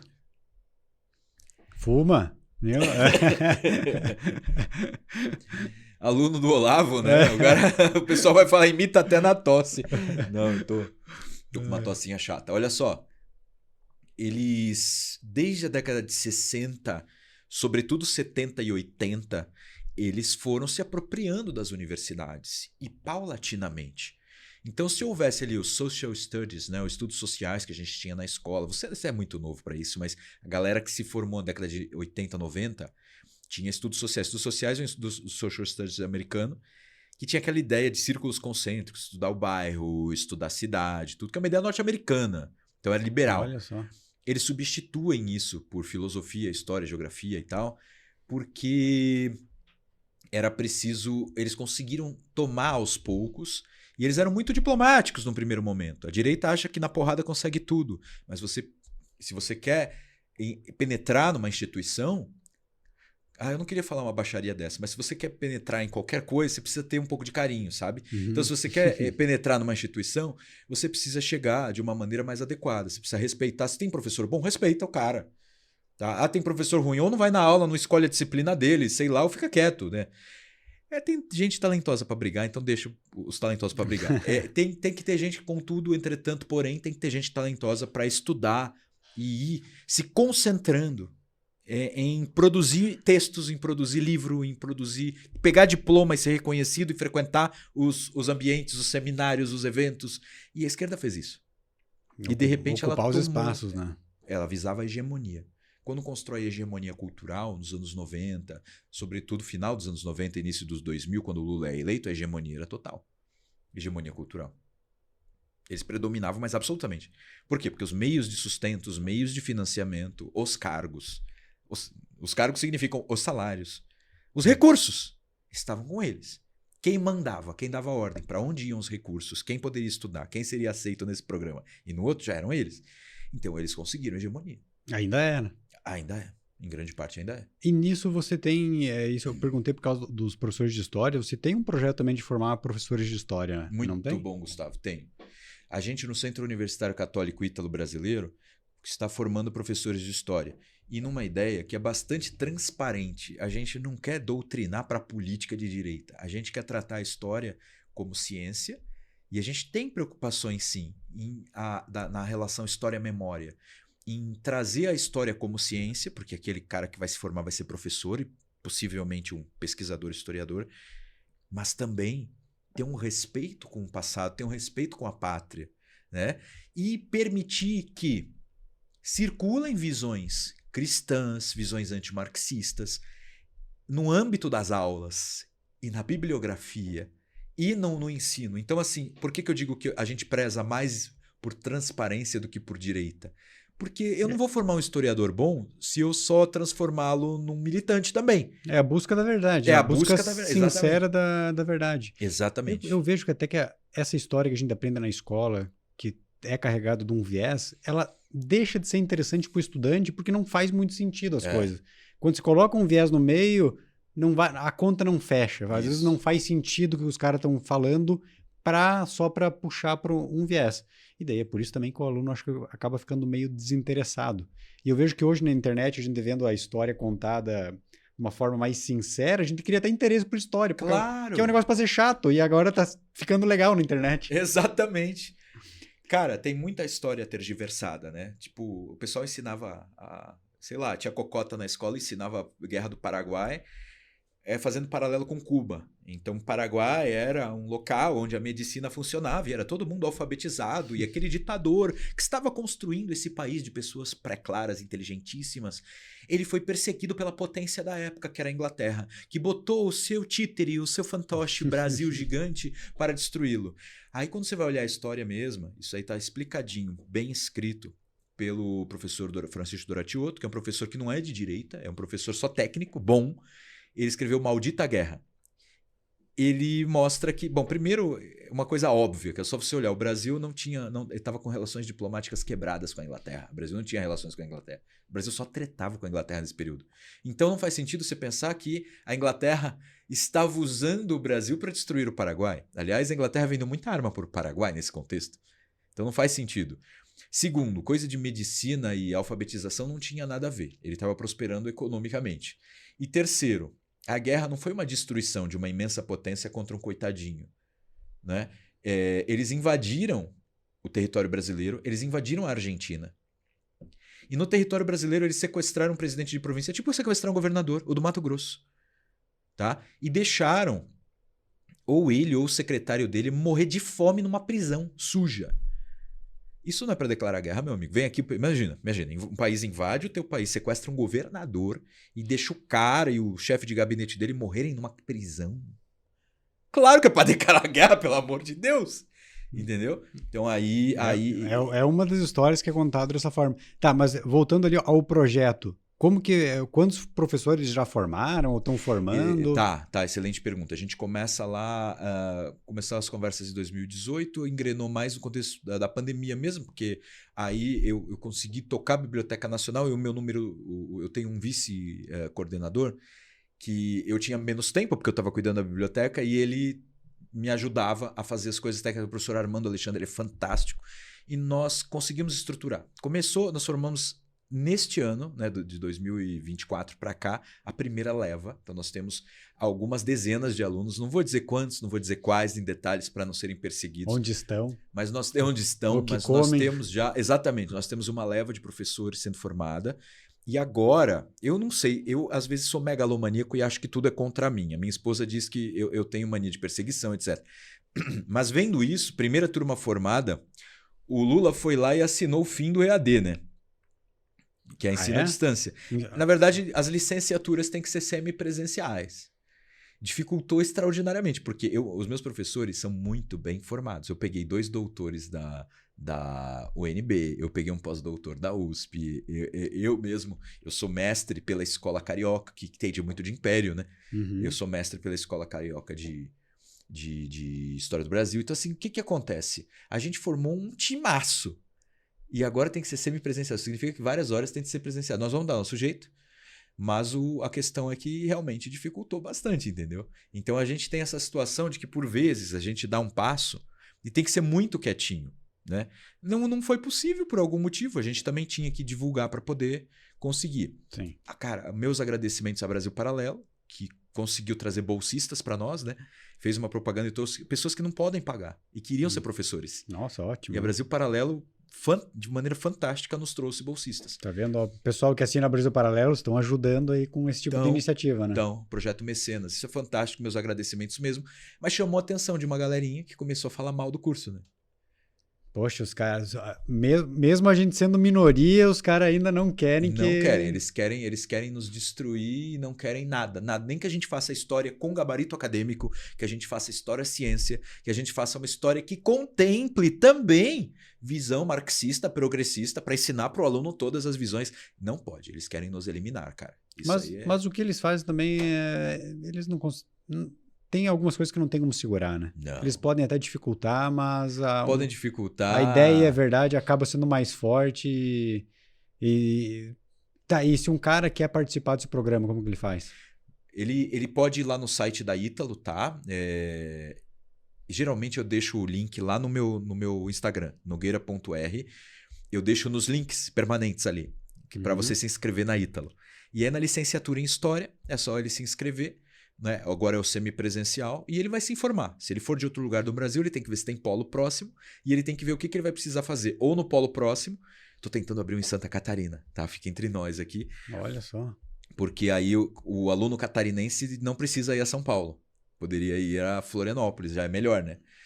A gente está tentando fazer isso, mas onde houver polo, ele vai precisar comparecer ao polo para fazer uma parte das aulas. Se não, vai ter que ir para a sede. A sede fica em São Paulo, aqui em São Paulo, né? E aí vai ter que fazer algumas provas e participar de algumas aulas presencialmente. É isso, mas tem uma surpresa boa. Essa é licenciaturas. Licenciaturas não podem mais ser EAD. Licenciatura é para ser professor, para ir para a escola. Porque o nosso primeiro ideal era formar professores. Esse ideal nos motivou. Só que eu vi que tem muita gente querendo fazer história, Gustavo. E não quer necessariamente ser professor. Ele pode ser pesquisador, fazer mestrado, doutorado, escrever sobre história, ou gosta de história e quer o diploma. A gente vai abrir a graduação que é bacharelado. Daí pode ser EAD. Pode ser EAD. Então, para quem quiser, vai a Ítalo. E em breve nós vamos abrir o bacharelado. Você vai poder se inscrever lá e vai estudar conosco. Vai ter a bacharelado, geralmente é mais forte em termos técnicos. Por quê? Porque é a formação do pesquisador. Quem quiser ser historiador, porque na licenciatura você tem que ensinar a parte histórica e você tem que ensinar ao mesmo tempo a parte pedagógica. Tem que ensinar o professor o que é dar uma aula, como usar as tecnologias para dar aula. Como montar as aulas, como lidar com o alunato assim, assado e tal. Então você tem que ensinar a parte pedagógica. No bacharelado é só história. Tá, e olha só, eu tava pesquisando aqui antes o teu Instagram e tal, você se mete um pouco em tudo, né? Então tem esse projeto aí dos professores de história, tem a Brasil Paralelo, que você faz trabalhos em parcerias, faço. Não sei o que é, você é consultor lá. Tem alguma coisa fixa que você faz lá? Tá quase isso, na verdade. Eu gravo frequentemente partes de documentários e eu vou gravar, a partir do ano que vem, 2026, mini documentários periódicos para Brasil Paralelo. E aí vai ser fixo. Todo mês, pelo menos um mini doc vai ter meu lá. Olha só. Não, eu nem sabia disso. Daí tem o Clube Ludovico, que você é curador? Sim, sou curador. Tô passando para editor da editora. Por isso que eu tô descobrindo talentos agora. E vou publicar muita coisa de história do Brasil. Eu estou indo, como você disse, né, eu trabalhei na Biblioteca Nacional e você me perguntou dela. Lá tem muito tesouro da nossa própria história que o pessoal não conhece. Eu estou tentando fazer coletâneas, trazer coisas e identificar aquilo que não tem direito autoral preservado para aí sim publicar esses livros. Né? Ah, agora que eu lembrei, eu vi um vídeo teu falando sobre a leitura e que viralizou, né, eu acho. Não tem um vídeo que você fala sobre a leitura? Tem. Que você dá alguma dica de leitura? Sim, eu fui por muito tempo professor de leitura de clássicos, dos grandes livros. Inclusive agora em Florianópolis eu leciono para alunos de 11 a 16 anos, nós lemos a Odisseia inteira e estamos lendo os documentos da história do Brasil. São alunos extraordinários. Tem que ser para fazer. Tem que ser, né? Mas eu lecionava para adultos e ainda faço isso. Eu lecionei esse ano Clássicos da Política, faltam só 2 reuniões, e gravei todas em alta definição, tipo cinema. E vou botar no meu site, rafaelnogueira.com.br. Clássicos. Então eu ensino a ler os clássicos. E a base disso é ensinar mesmo a ler bem. É uma alfabetização superior, porque muitas vezes você tem até diploma universitário, mas não tem a autonomia intelectual de pegar um livro e conseguir ser confiante o suficiente para lê-lo e entendê-lo. Ou saber que, de fato, eu tenho limites e faz sentido esses limites para a leitura e ficar tranquilo. Saber que você foi até onde era possível. Ou seja, ensinar mesmo a enfrentar as dificuldades de leitura. Nós temos uma deficiência, mesmo em pessoas formadas em ensino superior, uma deficiência muito grande em leitura. E aí eu ensinava isso para grupos de adultos e agora também crianças e adolescentes. Eu comecei a ler um pouco ainda, né? Não leio do livro no mesmo nível de uma pessoa, um acadêmico como você, mas eu comecei a ler depois dos 30 anos. Eu fiz engenharia eletrônica, então também o meu ramo não exigia muita leitura, livro técnico só, né? Mas a gente foi ensinado ali no ensino médio a ler uns livros chatos e acaba já com a nossa vontade de ler pro resto da vida. Daí com 30 anos comecei a me interessar um pouco por política e tal, né? Daí acaba tendo... Política tem cria aquele ímpeto de fazer algumas coisas, né? Então, vou começar a ler. E daí quando eu comecei a ler alguns livros que não têm o viés, eu comecei a ter interesse por leitura. Oh, que legal. E daí eu comecei... É óbvio que eu não leio. Eu consigo ler uns 2 livros por mês, eu leio. Mas antes eu lia um livro por ano. Mas você tem que ver que... Olha só, você é engenheiro do quê? Eletrônico. O engenheiro eletrônico está longe de ser uma pessoa não inteligente, né? Tá longe. E você, sendo uma pessoa inteligente, formado numa faculdade difícil, né? É difícil você se formar em engenharia eletrônica. Sim. Uhum. Então, assim, e mesmo você lia pouco. Então, você imagina o número de pessoas tão longe da inteligência de um engenheiro eletrônico que não lê. Você, eu acho que se vira. Se você pegar, você consegue avançar. Mas eu não tinha o hábito. Eu acho que o grande problema é você conseguir criar um hábito. Porque o hábito muitas vezes vem da escolha. Eu ajudo alunos, assim, é uma espécie de mentoria mesmo lá nos meus grupos. A gente faz assim, eu mando uma proposta anual ou semestral de leitura. E essa proposta, quando a gente está discutindo, posso, mas eu queria isso aqui. Aí eu ajusto. Eu já fiz de uma espécie de panorama da civilização, eu já fiz de política 2 vezes, né, diferentes. Eu montei, por exemplo, Direito a São Paulo, lá naquela época, lá longe, 2018. Eu montei o Direito a São Paulo e ajudei a fazer aquela galera, por meio de leitura de clássicos de política, ajudei a formá-los intelectualmente. Eu viajei, cara, com essa coisa de livros. Falando de livros, foi 10 cidades por mês no Brasil eu viajava. Santos, São Paulo, Curitiba, Porto Alegre, Fortaleza, Brasília, Goiânia, Belo Horizonte. Eu viajava todo mês, todas essas cidades e lecionava sobre um livro que eu combinava com aquele time, com aquele grupo. E eu tinha, às vezes, 70 alunos na mesma classe, 100 alunos na mesma classe. Pô, mas então existe uma demanda reprimida aí na... Tem demanda, mas diminuiu, tá? Eu não sei te explicar por quê, não é só para mim. Se diminuísse só para mim, pensaria que ou não tá dando certo, ou o pessoal já sabe ler sozinho, não precisa mais da mentoria, né? Então foi um sucesso a mentoria. Ou o pessoal tá sem grana. Então, assim, de fato, como foi para todo mundo, ou a gente está com a economia em debacle, ou a gente está com um desinteresse. Eu acho que depois de 22, porque assim, é o que você disse, a gente começou a mostrar outros livros, outras perspectivas de história, de guerra, de tudo. E guerra, assim, quero dizer, história da guerra, né? Uhum. De história de grandes homens, de virtude, até de religião. Religião não é uma coisa de idiota, né? Vamos ler. Começa a novas editoras aparecerem, as pessoas começam a comprar livro e querem saber como ler, o que eu devo ler por mês, o que eu devo ler por ano. E aí isso foi uma demanda grande. Em 2022, com aquela sensação de que houve uma roubalheira, houve uma dificuldade no contexto eleitoral, não sou eu que estou dizendo, né? Eu estou dizendo que a sensação que pairou no ar desse grupo que estava começando a consumir mais livro e curso, a gente teve uma diminuição no interesse porque houve uma desesperança geral. Desanimou para tudo, né? Olha só. Não sei se você notou, desanimou para tudo.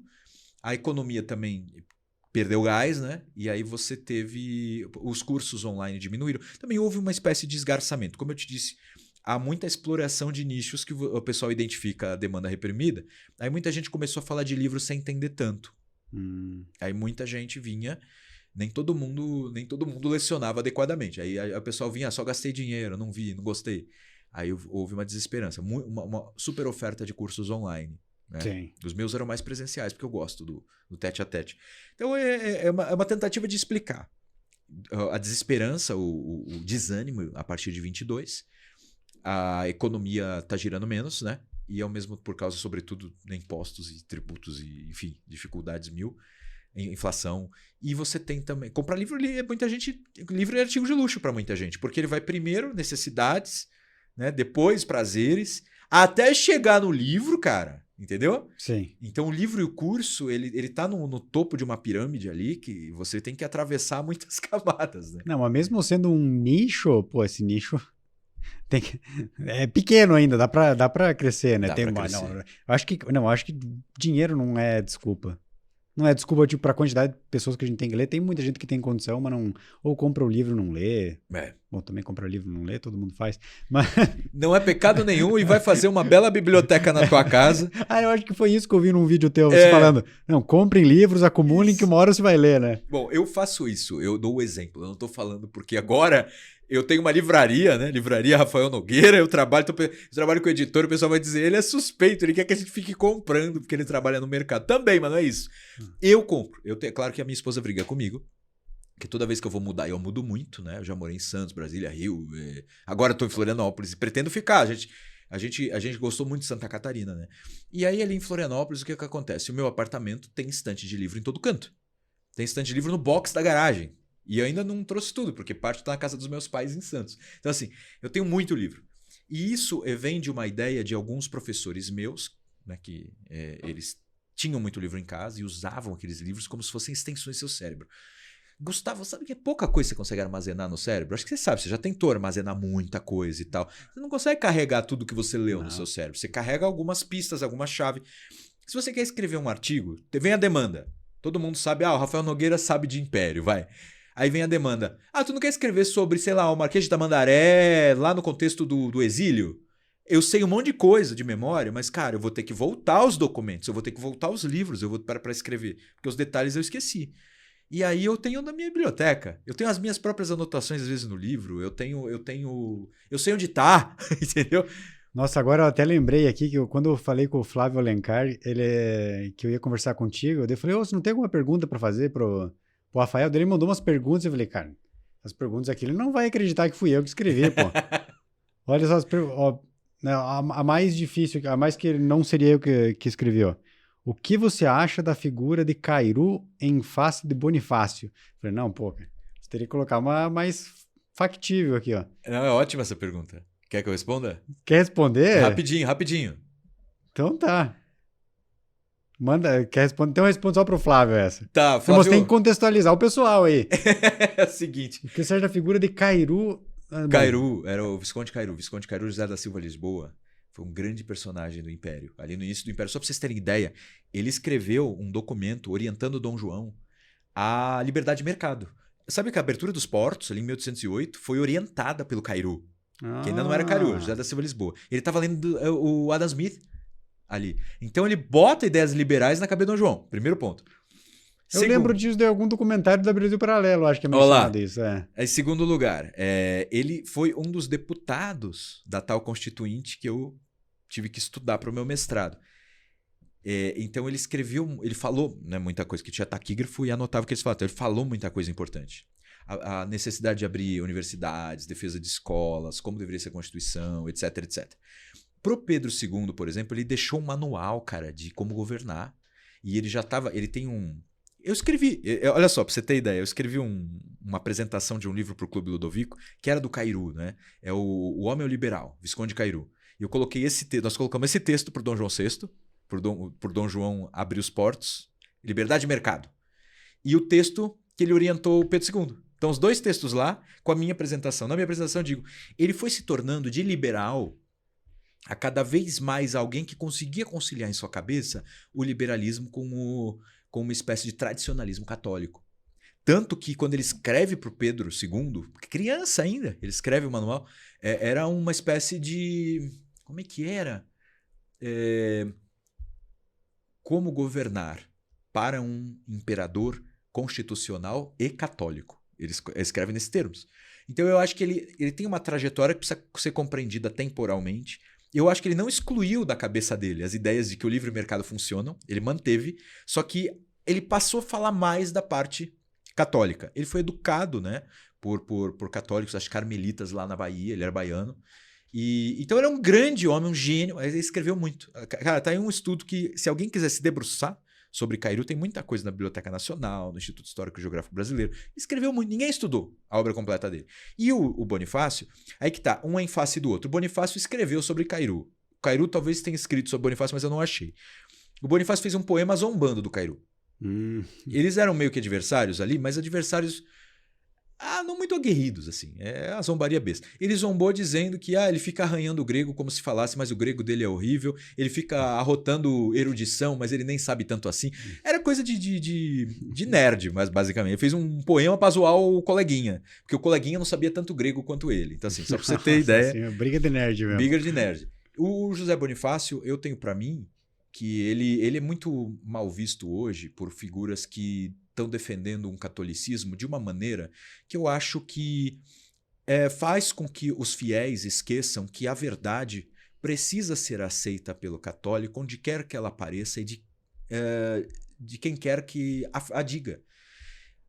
O católico não pode simular, mentir e aceitar versões falsas só porque lhe parecem mais acordes com a doutrina. Ele tem que ser sincero diante da verdade. E a verdade é que quem no primeiro momento conseguiu ser o tutor do Pedro I para construir um império centralizado em sua figura e no Rio de Janeiro, mantendo o território inteiro, foi José Bonifácio. Quem queria, desde o primeiro momento, libertar os escravos foi José Bonifácio. Quem dizia que para lidar com os indígenas deveria se imitar os jesuítas, que já tinham sido expulsos pelo Pombal, e muita gente interpreta o Bonifácio como um sucessor de Pombal, um iluminista que queria contrariar a igreja. E ele diz: se imitem os jesuítas e que se faça a catequização dos indígenas, que eles rezem o rosário, tá? Então, assim, as pessoas gostam de pontuar maçom. Maçom, todos os padres aqui eram maçons. Às vezes as pessoas colocam Cairu em Cairu era maçom. Vai colocar em face do Bonifácio o padre Frei Rábida. A Rábida era maçom. Todo mundo era maçom, porque para você fazer as reuniões de tomada de decisão de partidos adversários, você ou era da maçonaria, que é a avó de uma das maçonarias de hoje, ou você era do grupo do Bonifácio, que ele chamava de Nobre Ordem dos Cavaleiros da Santa Cruz, que era uma espécie de sociedade paramaçônica, eu chamo de paramaçônica, se organiza tal e qual, mas não era exatamente uma maçonaria. Eles se organizavam dessa forma, todo mundo era, cara. Simplesmente os padres eram maçons, todo mundo era. Era o clubinho da época. Era o clubinho, pô. Era o clubinho masculino para poder tomar as decisões antes das decisões oficialmente serem tomadas. E é isso. Então há muita frescura, frescurite, sabe? Fraqueza, no sentido de você não suporta uma verdade. A verdade de que às vezes alguém que ele não era tão católico quanto eu gostaria que ele fosse. Ele não disse exatamente o que eu gostaria que ele dissesse. Mas, pô, ele fez um monte de coisa que foi... Olha só, ele nos deixou o maior país católico do mundo. Não fosse ele, não existiria o maior país católico do mundo. Tá? Thomas More, que é um santo, ele não conseguiu deixar o Império Inglês católico. Ele morreu pela causa, ele não aceitou que sua consciência fosse corrompida e vilipendiada, ele foi martirizado. Mas o Henrique VIII transformou a Inglaterra num país anglicano e separou da igreja. O José Bonifácio não pediu para separar da igreja, não tinha projeto de separação da igreja nenhum. A igreja católica era a igreja oficial. Então, assim, eu acho que a gente precisa... Eu não sei se essa foi a pegada do Flávio, tá? Eu acredito que não. De repente, a pegada dele foi intelectual mesmo, que aí a gente vai até essa página. Eu vi o Bonifácio zombando dele, mas eram dois intelectuais, dois eruditos, tá? Não importa quem era melhor em grego, mas os dois alegavam saber grego, latim, francês, inglês. O Cairu lia melhor inglês, eu acho. O Bonifácio já era melhor das línguas clássicas e do francês e o alemão. Ele falava em alemão com a Leopoldina, por exemplo. Tá? Então, eu acho que foram... os dois ajudaram a fazer as cabeças, o Cairu mais de Dom João e Pedro II, como um orientador distante ainda, Pedro II, porque ele já era idoso. O Bonifácio foi tutor do Pedro II, mas não deixou o livro, não deixou por escrito, foi tutor por 3 anos, por 3 a 5 anos, não me recordo agora exatamente por quantos anos. Então ele foi o grande mentor do Pedro I ao lado de Leopoldina, que com tudo com ele concordava. Então, assim, não dá para ignorar as figuras. É como você ir a um padeiro e dizer: o senhor comungou no domingo? Porque se o senhor não comungou, eu não vou comer seu pão. Não, existem coisas que objetivamente são corretas. Você vai criar, sei lá, um sistema de bomba atômica. Vai funcionar ou não vai funcionar? Você vai criar um elevador. Vai funcionar ou não vai funcionar? O engenheiro eletrônico. Sim. É só quem é católico, praticante, que faz a engenharia funcionar? Não é. Então, assim, existem certas leis que funcionam porque funcionam. E a ciência política é uma ciência à parte que tem as suas próprias leis. Ele orientou Pedro I para tomar decisões que foram acertadas para nos manter o Brasil até hoje. Mas na engenharia eletrônica é maravilhoso, cara, diferente das ciências sociais, porque se você faz uma conta e fala: isso aqui vai funcionar, Se o cara tá errado, não funciona, entendeu? Já nessas ciências sociais, o cara tá errado e fala, mas veja bem, veja por esse lado e tal. Pô. Mas aí você tem que ver quem que tá afim, sei lá, fazer um saneamento meio weberiano, científico, pra gente se aproximar. Porque assim, o Aristóteles já dizia, no Ética Nicômaco, o nosso pai intelectual do Ocidente, que é o Aristóteles, ele já dizia, quando ele tá falando de ética, né? Há questões que não permitem a mesma precisão da geometria. Então nós temos que construir métodos que se adequem à precisão permitida pelo objeto em estudo. Então, as ciências sociais, elas podem ser muito mais precisas do que hoje são, que o pessoal faz tese sobre bacanal, faz um monte de besteira, gastando dinheiro público por vezes, mas o nível de precisão da engenharia eletrônica não vai chegar.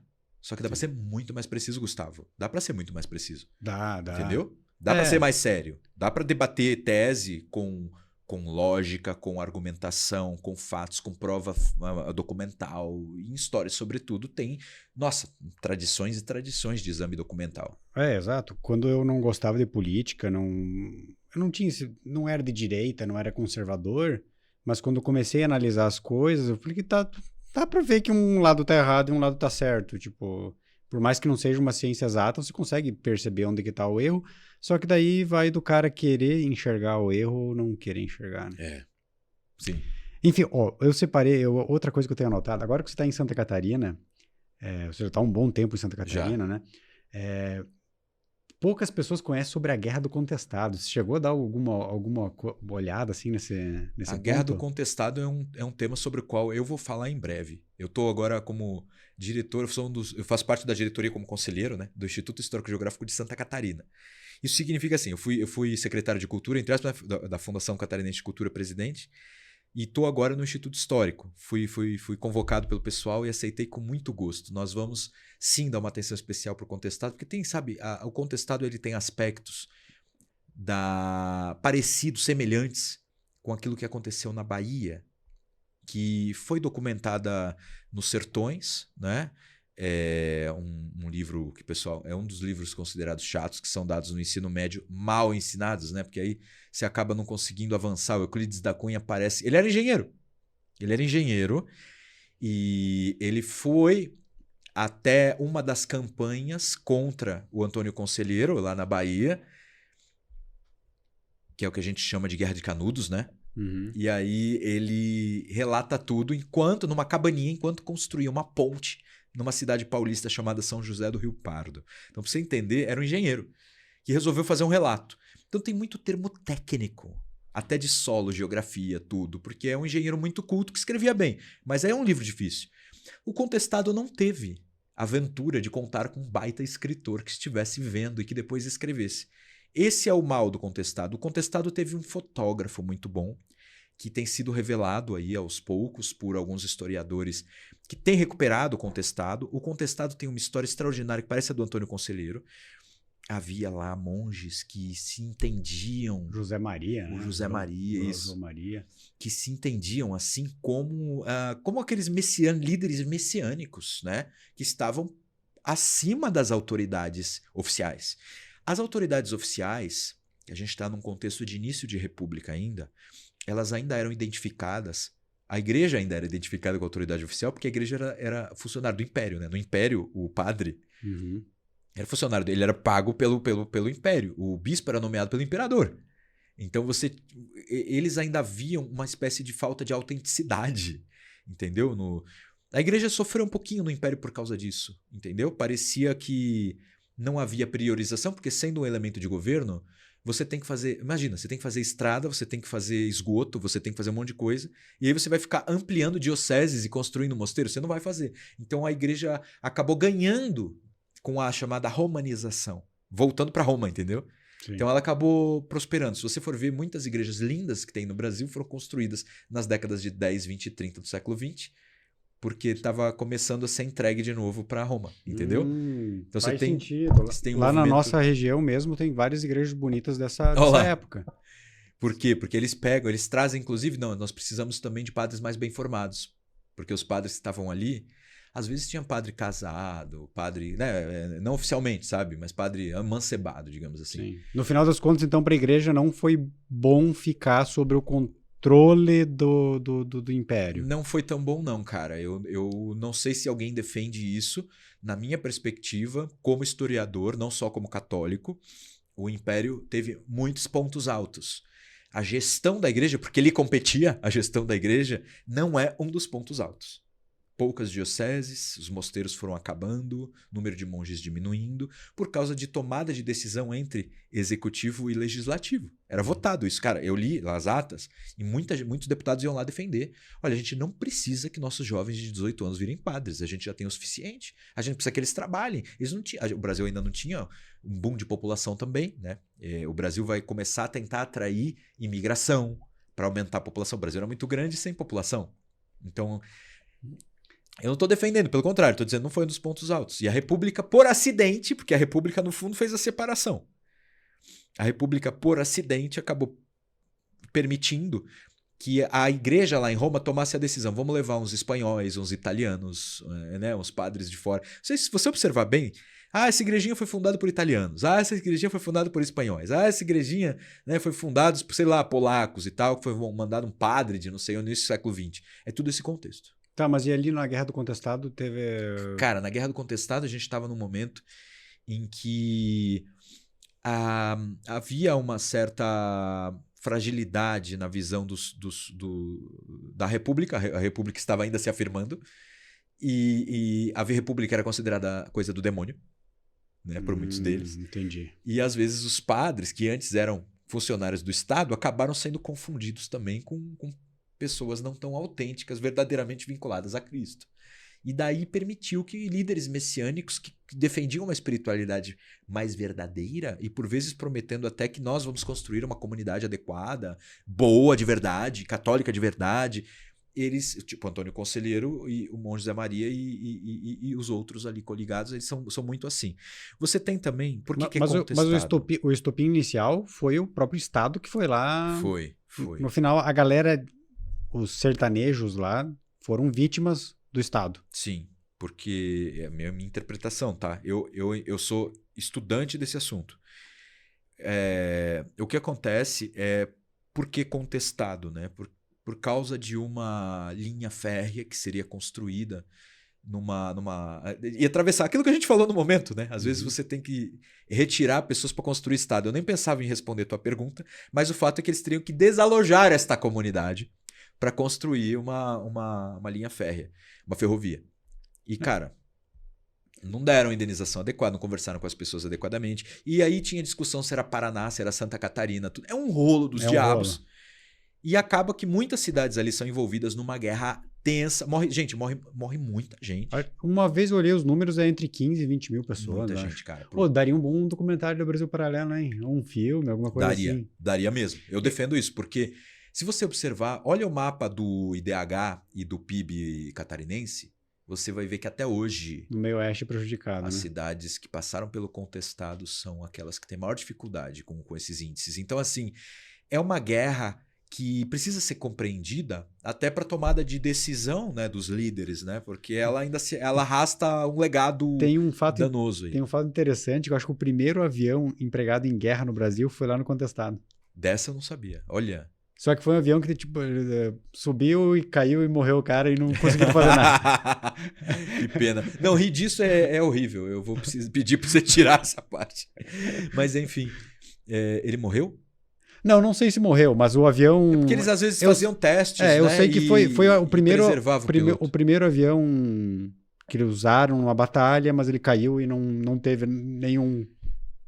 O Santos Dumont teria se matado na Primeira Guerra Mundial, né? Porque usaram aviões que na cabeça dele era a criação dele, eu como brasileiro defendo que foi, para destruir ali. Aí eu não sei, do contestado eu não sabia. Eu vi muitos relatos, é por isso que eu acho que tem muitos relatos na internet, mas não tem, acho, sabe, algo sólido sobre o contestado. Eu via também algumas coisas que os caras estavam passando com as metralhadoras automáticas, já passavam por dentro do rio, daí a hora que iam chegar para a batalha mesmo já não funcionava. Tem muita coisa, mas é uma história interessante, né? Interessantíssima. De ter. Outra coisa de Santa Catarina, eu tava vendo que a teologia da libertação, o Leonardo Boff é de Concórdia, né? É.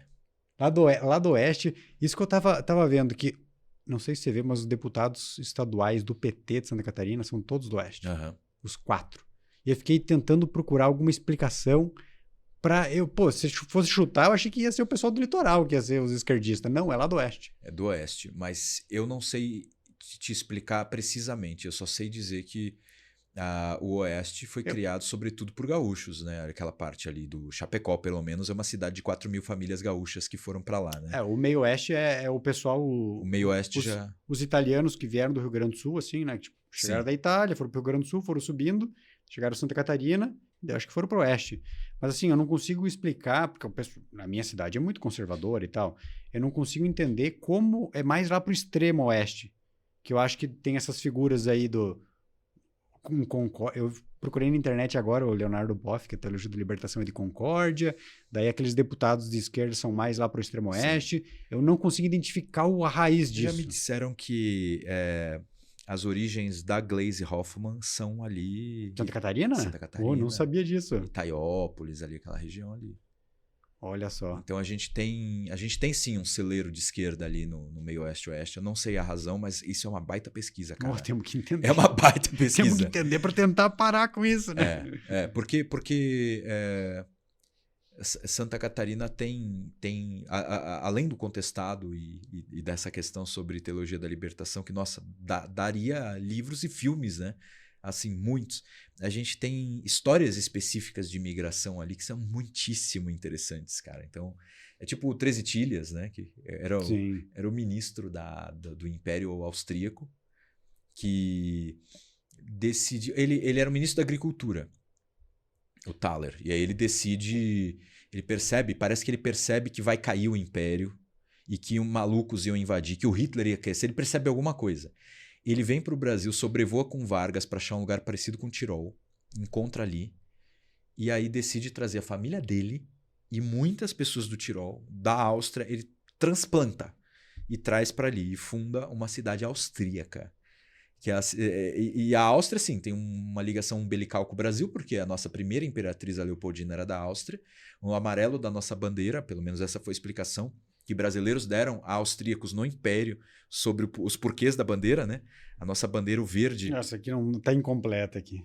Que aí você tem o brasão sob o fundo verde, mas a bandeira mesmo, a bandeira imperial, ela tem o fundo verde, o retângulo de fundo verde, que representaria os Bragança. Essa é a explicação que foi dada à Áustria na época.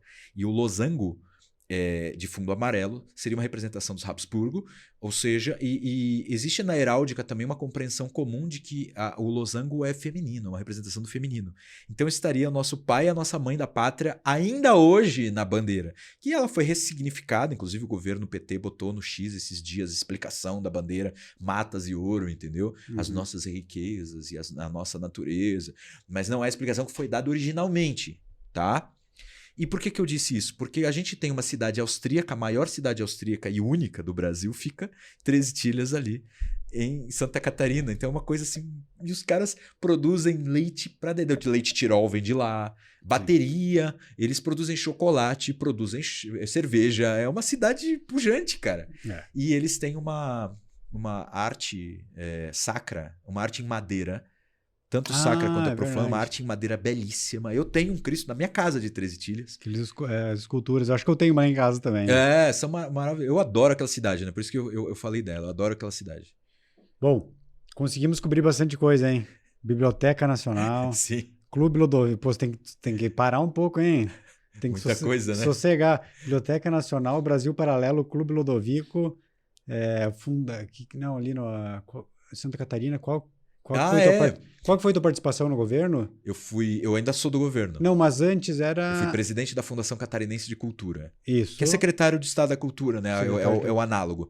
E agora eu sou secretário executivo da Invest SC. Eu tô aqui de férias da Invest. A Invest SC é uma empresa pública ligada ao governo de atração de investimentos, atração e promoção de investimentos em Santa Catarina. Então eu uso, digamos assim...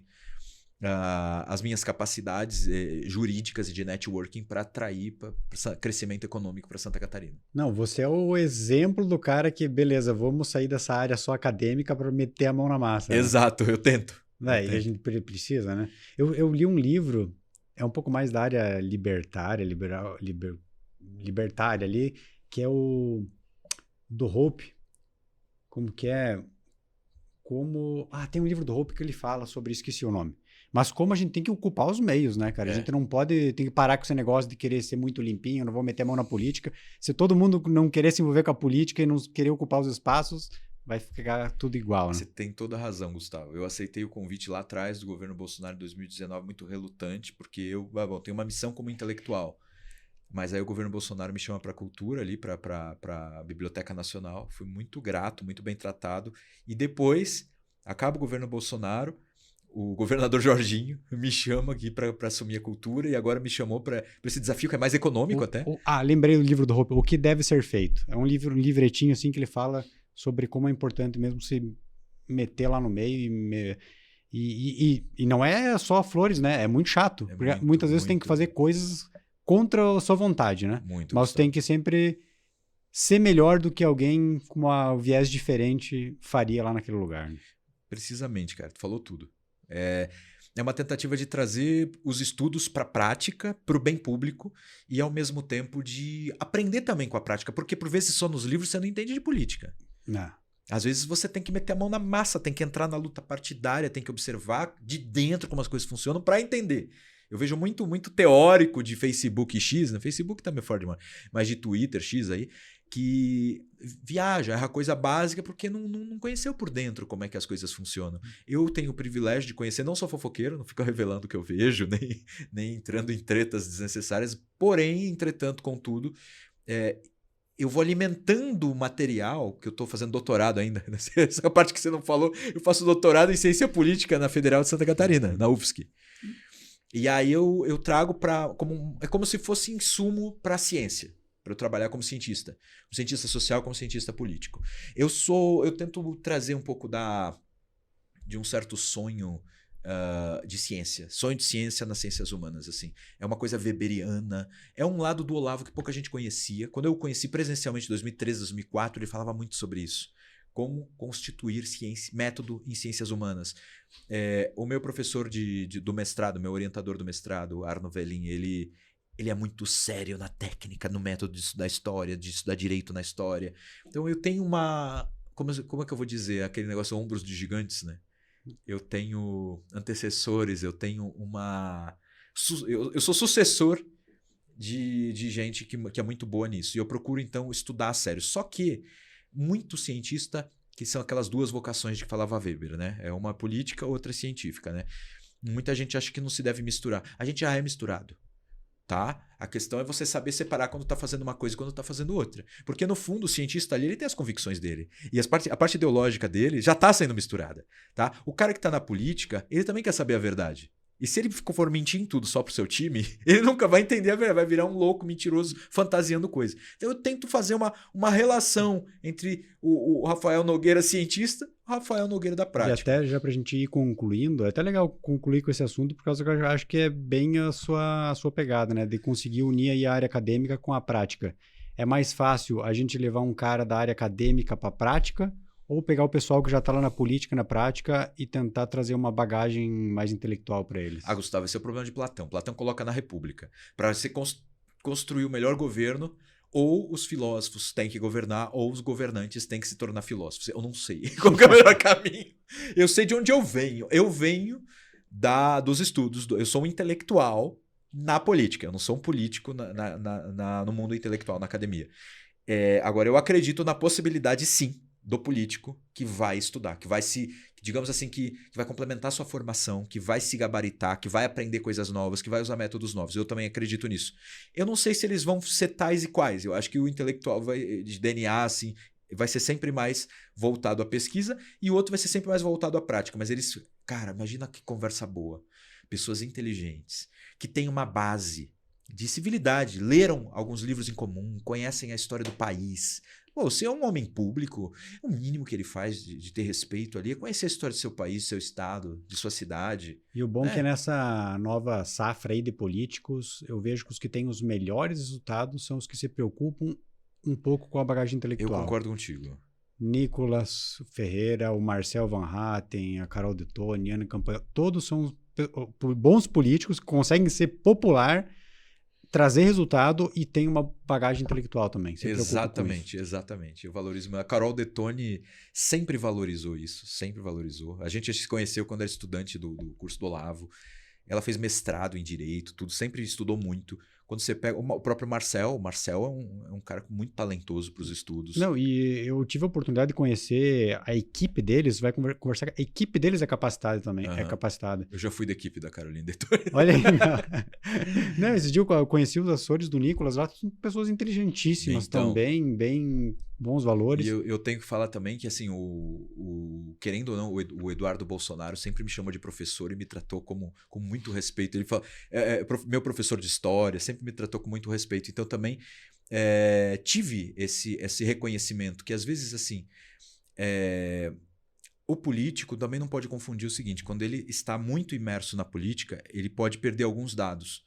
E ele tem que manter o respeito por aquele que está mais dedicado também aos estudos. Acho que é uma dinâmica difícil. Mas eu também fui respeitado pelo Eduardo. E acho assim, o Felipe Martins era um gênio, né? Ele não morreu, tá, gente? Ele era um gênio no governo, quero dizer. Só está silenciado. Ele está silenciado. E o Carlos, o Eduardo valorizam muito o Felipe, né? Então é um respeito também a quem é inteligente. Aluno do Olavo. Acho que alunos do Olavo que deram certo no governo, muitos não deram. Talvez por uma híbris, uma arrogância, que eu não tenho. Eu não acho que dos livros eu vou transportar perfeitamente para a realidade. Eu acho que os livros me ensinam muita coisa. E quando eu chego na realidade, eu tenho que chegar com o espírito de iniciante. Eu tenho que aprender com os mais velhos na prática. Eu tenho que observar o que acontece. Eu tenho um outro espírito. Os que chegaram com essa híbris a gente é o termo grego para arrogância. Era uma espécie de empáfia que desafiava até os deuses, sabe? Como é que você chega? Tem político com 40 anos de estrada. Como é que você chega arrogante? É claro que você vai ser devorado. Então, assim, eu acho que o Carlos Nadalim e o Felipe Martins, dos alunos do Olavo, fomos os que mais deram certo no executivo, né? Eu não tive a oportunidade de conhecer o Felipe Martins, mas eu fico imaginando que um dia tudo isso vai passar. Imagine quando ele poder falar o quanto vai sair daquela boca, né? Tipo, de história, de experiência, de tudo mais. Né? Fantástico. Ele é uma espécie de memória também do governo, porque como ele era assessor especial do presidente, né, do presidente Bolsonaro, ele viu muita coisa, ele é muito inteligente, ele tem uma memória prodigiosa, um domínio da linguagem muito grande. Então, assim, eu tô louco pra ver o Felipe falar de novo. Uma pena que ele esteja silenciado. Mas, acho que a gente vai ter que marcar um outro dia aí pra gente conversar mais, porque tem muita coisa pra conversar. Você é um cara que eu conheci recentemente, mas já admiro muito. Acho que fechou, assim, muitas coisas que você faz eu admiro. Acho que a gente tem os mesmos valores. E eu acho que até esse assunto que a gente terminou, se puder até dar uma palavra de incentivo para as pessoas, tanto entrar na política como quem está na política, buscar mais conhecimento, pode deixar uma mensagem de incentivo para eles com a tua história, seria legal. Vamos lá, primeiro, obrigado, viu, Gustavo, pelo convite e obrigado também pela oportunidade de dar essa mensagem. Eu acho muito importante que as pessoas que estudam política e que têm boas ideias, colaborem. Se não querem ir diretamente para a política, por quê? Porque uma eleição é muito dolorido. Uma eleição é uma coisa séria. Então, se não querem ir diretamente para a eleição, se não querem fazer parte dos governos quando convidados, pelo menos que enviem os seus pensamentos, criem canais com aqueles que são políticos, porque as decisões que são tomadas pelos políticos nos afetam a todos. As leis que são promulgadas por eles vão nos afetar e vão fazer um mal enorme para os nossos filhos se elas não forem boas. E você, que é político, você não consegue tempo, às vezes, para fazer uma leitura atinada, não consegue formar uma biblioteca pessoal para criar essa extensão, esses neurônios auxiliares de que falei, que é a biblioteca pessoal de uma pessoa que estuda. Pelo menos nomeie assessor bom, confie em quem é inteligente, cria canais com pessoas que são estudiosas. A direita precisa aprender que a pessoa de estudo, o intelectual, não é necessariamente alguém de esquerda. A esquerda só criou hegemonia. É preciso que haja uma intelectualidade, think tank, pareceres a partir de dados, construção de cenários, que precisam ser desenvolvidos por pessoas muito inteligentes e intelectualizadas. E eu acredito ainda na figura híbrida, que é o líder erudito, o líder leitor, ou ao mesmo tempo o intelectual que vai à prática. E a gente falou aqui de Visconde Cairu, né, Gustavo? A gente falou aqui de José Bonifácio, são figuras muito leitoras. Pedro II era um cara que falava o quê? Mais de 15 idiomas, que estudava muito. Então, assim, o que está acontecendo que a gente não tem mais essas figuras? Que a gente vai de, sei lá, Pessoas muito mal formadas, que mal sabem falar, tiriricas da vida, sendo eleitos. E a gente não vê um respeito. Parece que as pessoas desaprenderam a admirar e, portanto, desaprenderam a votar em alguém melhor que elas. Só querem votar em quem é parecido ou pior, né? E eu acredito muito que a política não é um lugar só pra gente ruim, né, Gustavo? Quem sabe o estudo dessas figuras, como você vem promovendo, ajude a motivar o pessoal a seguir, né, esses bons exemplos. É nisso que eu confio. E aproveita também para deixar o teu Instagram, YouTube, canal que eu tenho para divulgar livro. Boa. Eu uso mais o Instagram, é nogueira.r, mas eu também tenho um site, e o site, assim, a gente está tornando ele um verdadeiro portal para as coisas que eu estudo e faço. Então no site estão os meus artigos, eu publico uma coluna de jornal toda quarta-feira, num jornal que é sobretudo no Rio de Janeiro impresso, né? Eu publico no impresso ainda, Gustavo. Bom. No jornal impresso, mas ele vai sempre para o meu site, eu publico no Instagram e no meu site os artigos em teor integral. Ao mesmo tempo, outros artigos que eu publico em outros veículos, eu também levo para o site. No site tem a abertura para a minha academia intelectual, que eu jogo lá as coisas que eu estou estudando e eu gravo. As coisas que eu estou estudando e eu transformo em curso presencial e eu gravo em qualidade a melhor que eu posso. Eu chamo equipes muitas vezes de audiovisual profissionais para fazer boas gravações e manter ali na minha academia intelectual. Então visitem rafaelnogueira.com.br, nogueira.r. O X eu uso pouco, tem lá seus 50 mil seguidores, mas eu uso pouco. Bom. E eu gostaria de convidá-los às minhas redes e também eu estou escrevendo cada vez mais, então virão livros de minha lavra. Como editor estou descobrindo novos talentos, vai vir agora o livro sobre Pedro II e muitos outros, aquele sobre Tiradentes do meu amigo Rogério Araújo virá também. Legal. E eu estou estudando muito como um membro da diretoria do Instituto Histórico e Geográfico de Santa Catarina, o Estado de Santa Catarina. Né? O início de várias cidades, como elas se formaram, como esses grupos... E perguntas que o Gustavo me fez são muito inteligentes, eu não consegui responder hoje, uma hora eu vou conseguir, que a gente está estudando. Então é isso. É possível também me contatar pelo e-mail, né, que é contato@rafaelnogueira.org. Quem quiser escrever uma mensagem maior à moda antiga, manda por e-mail. Não, legal. Não, gostei dessa ideia. A gente podia até fazer um canal aí sobre histórias catarinenses, algo desse Olha, sentido, boa ideia. Né? Boa ideia. Ainda mais que Santa Catarina também é ascensão, aí todo mundo ou fala mal ou fala bem, estão falando de Santa Catarina agora, né? Exato. Eu quero trazer a minha colaboração como cidadão para Santa Catarina, uma espécie de visão nacional. E você fez muito bem de lembrar que o Leonardo Boff é de lá, mas vários outros personagens importantes ou se fizeram em Santa Catarina ou apareceram, né, para o Brasil todo. Tipo, eu não vou falar agora, não vou revelar agora. Isso são pesquisas para novas conversas. Podia fazer um episódio só sobre Santa Catarina, hein? Vamos fazer. Convidamos mais alguém assim para ir fazer Bora. Santa Catarina. Muito Bora. Legal. Mas então tá, obrigado, Rafael. Valeu. Obrigado aí, pessoal, por ter acompanhado nós até agora. Se inscreve no canal se você não está inscrito. Também me segue aí no Instagram se você me conheceu aqui pelo YouTube. Gusta Rec e até a próxima. Falou!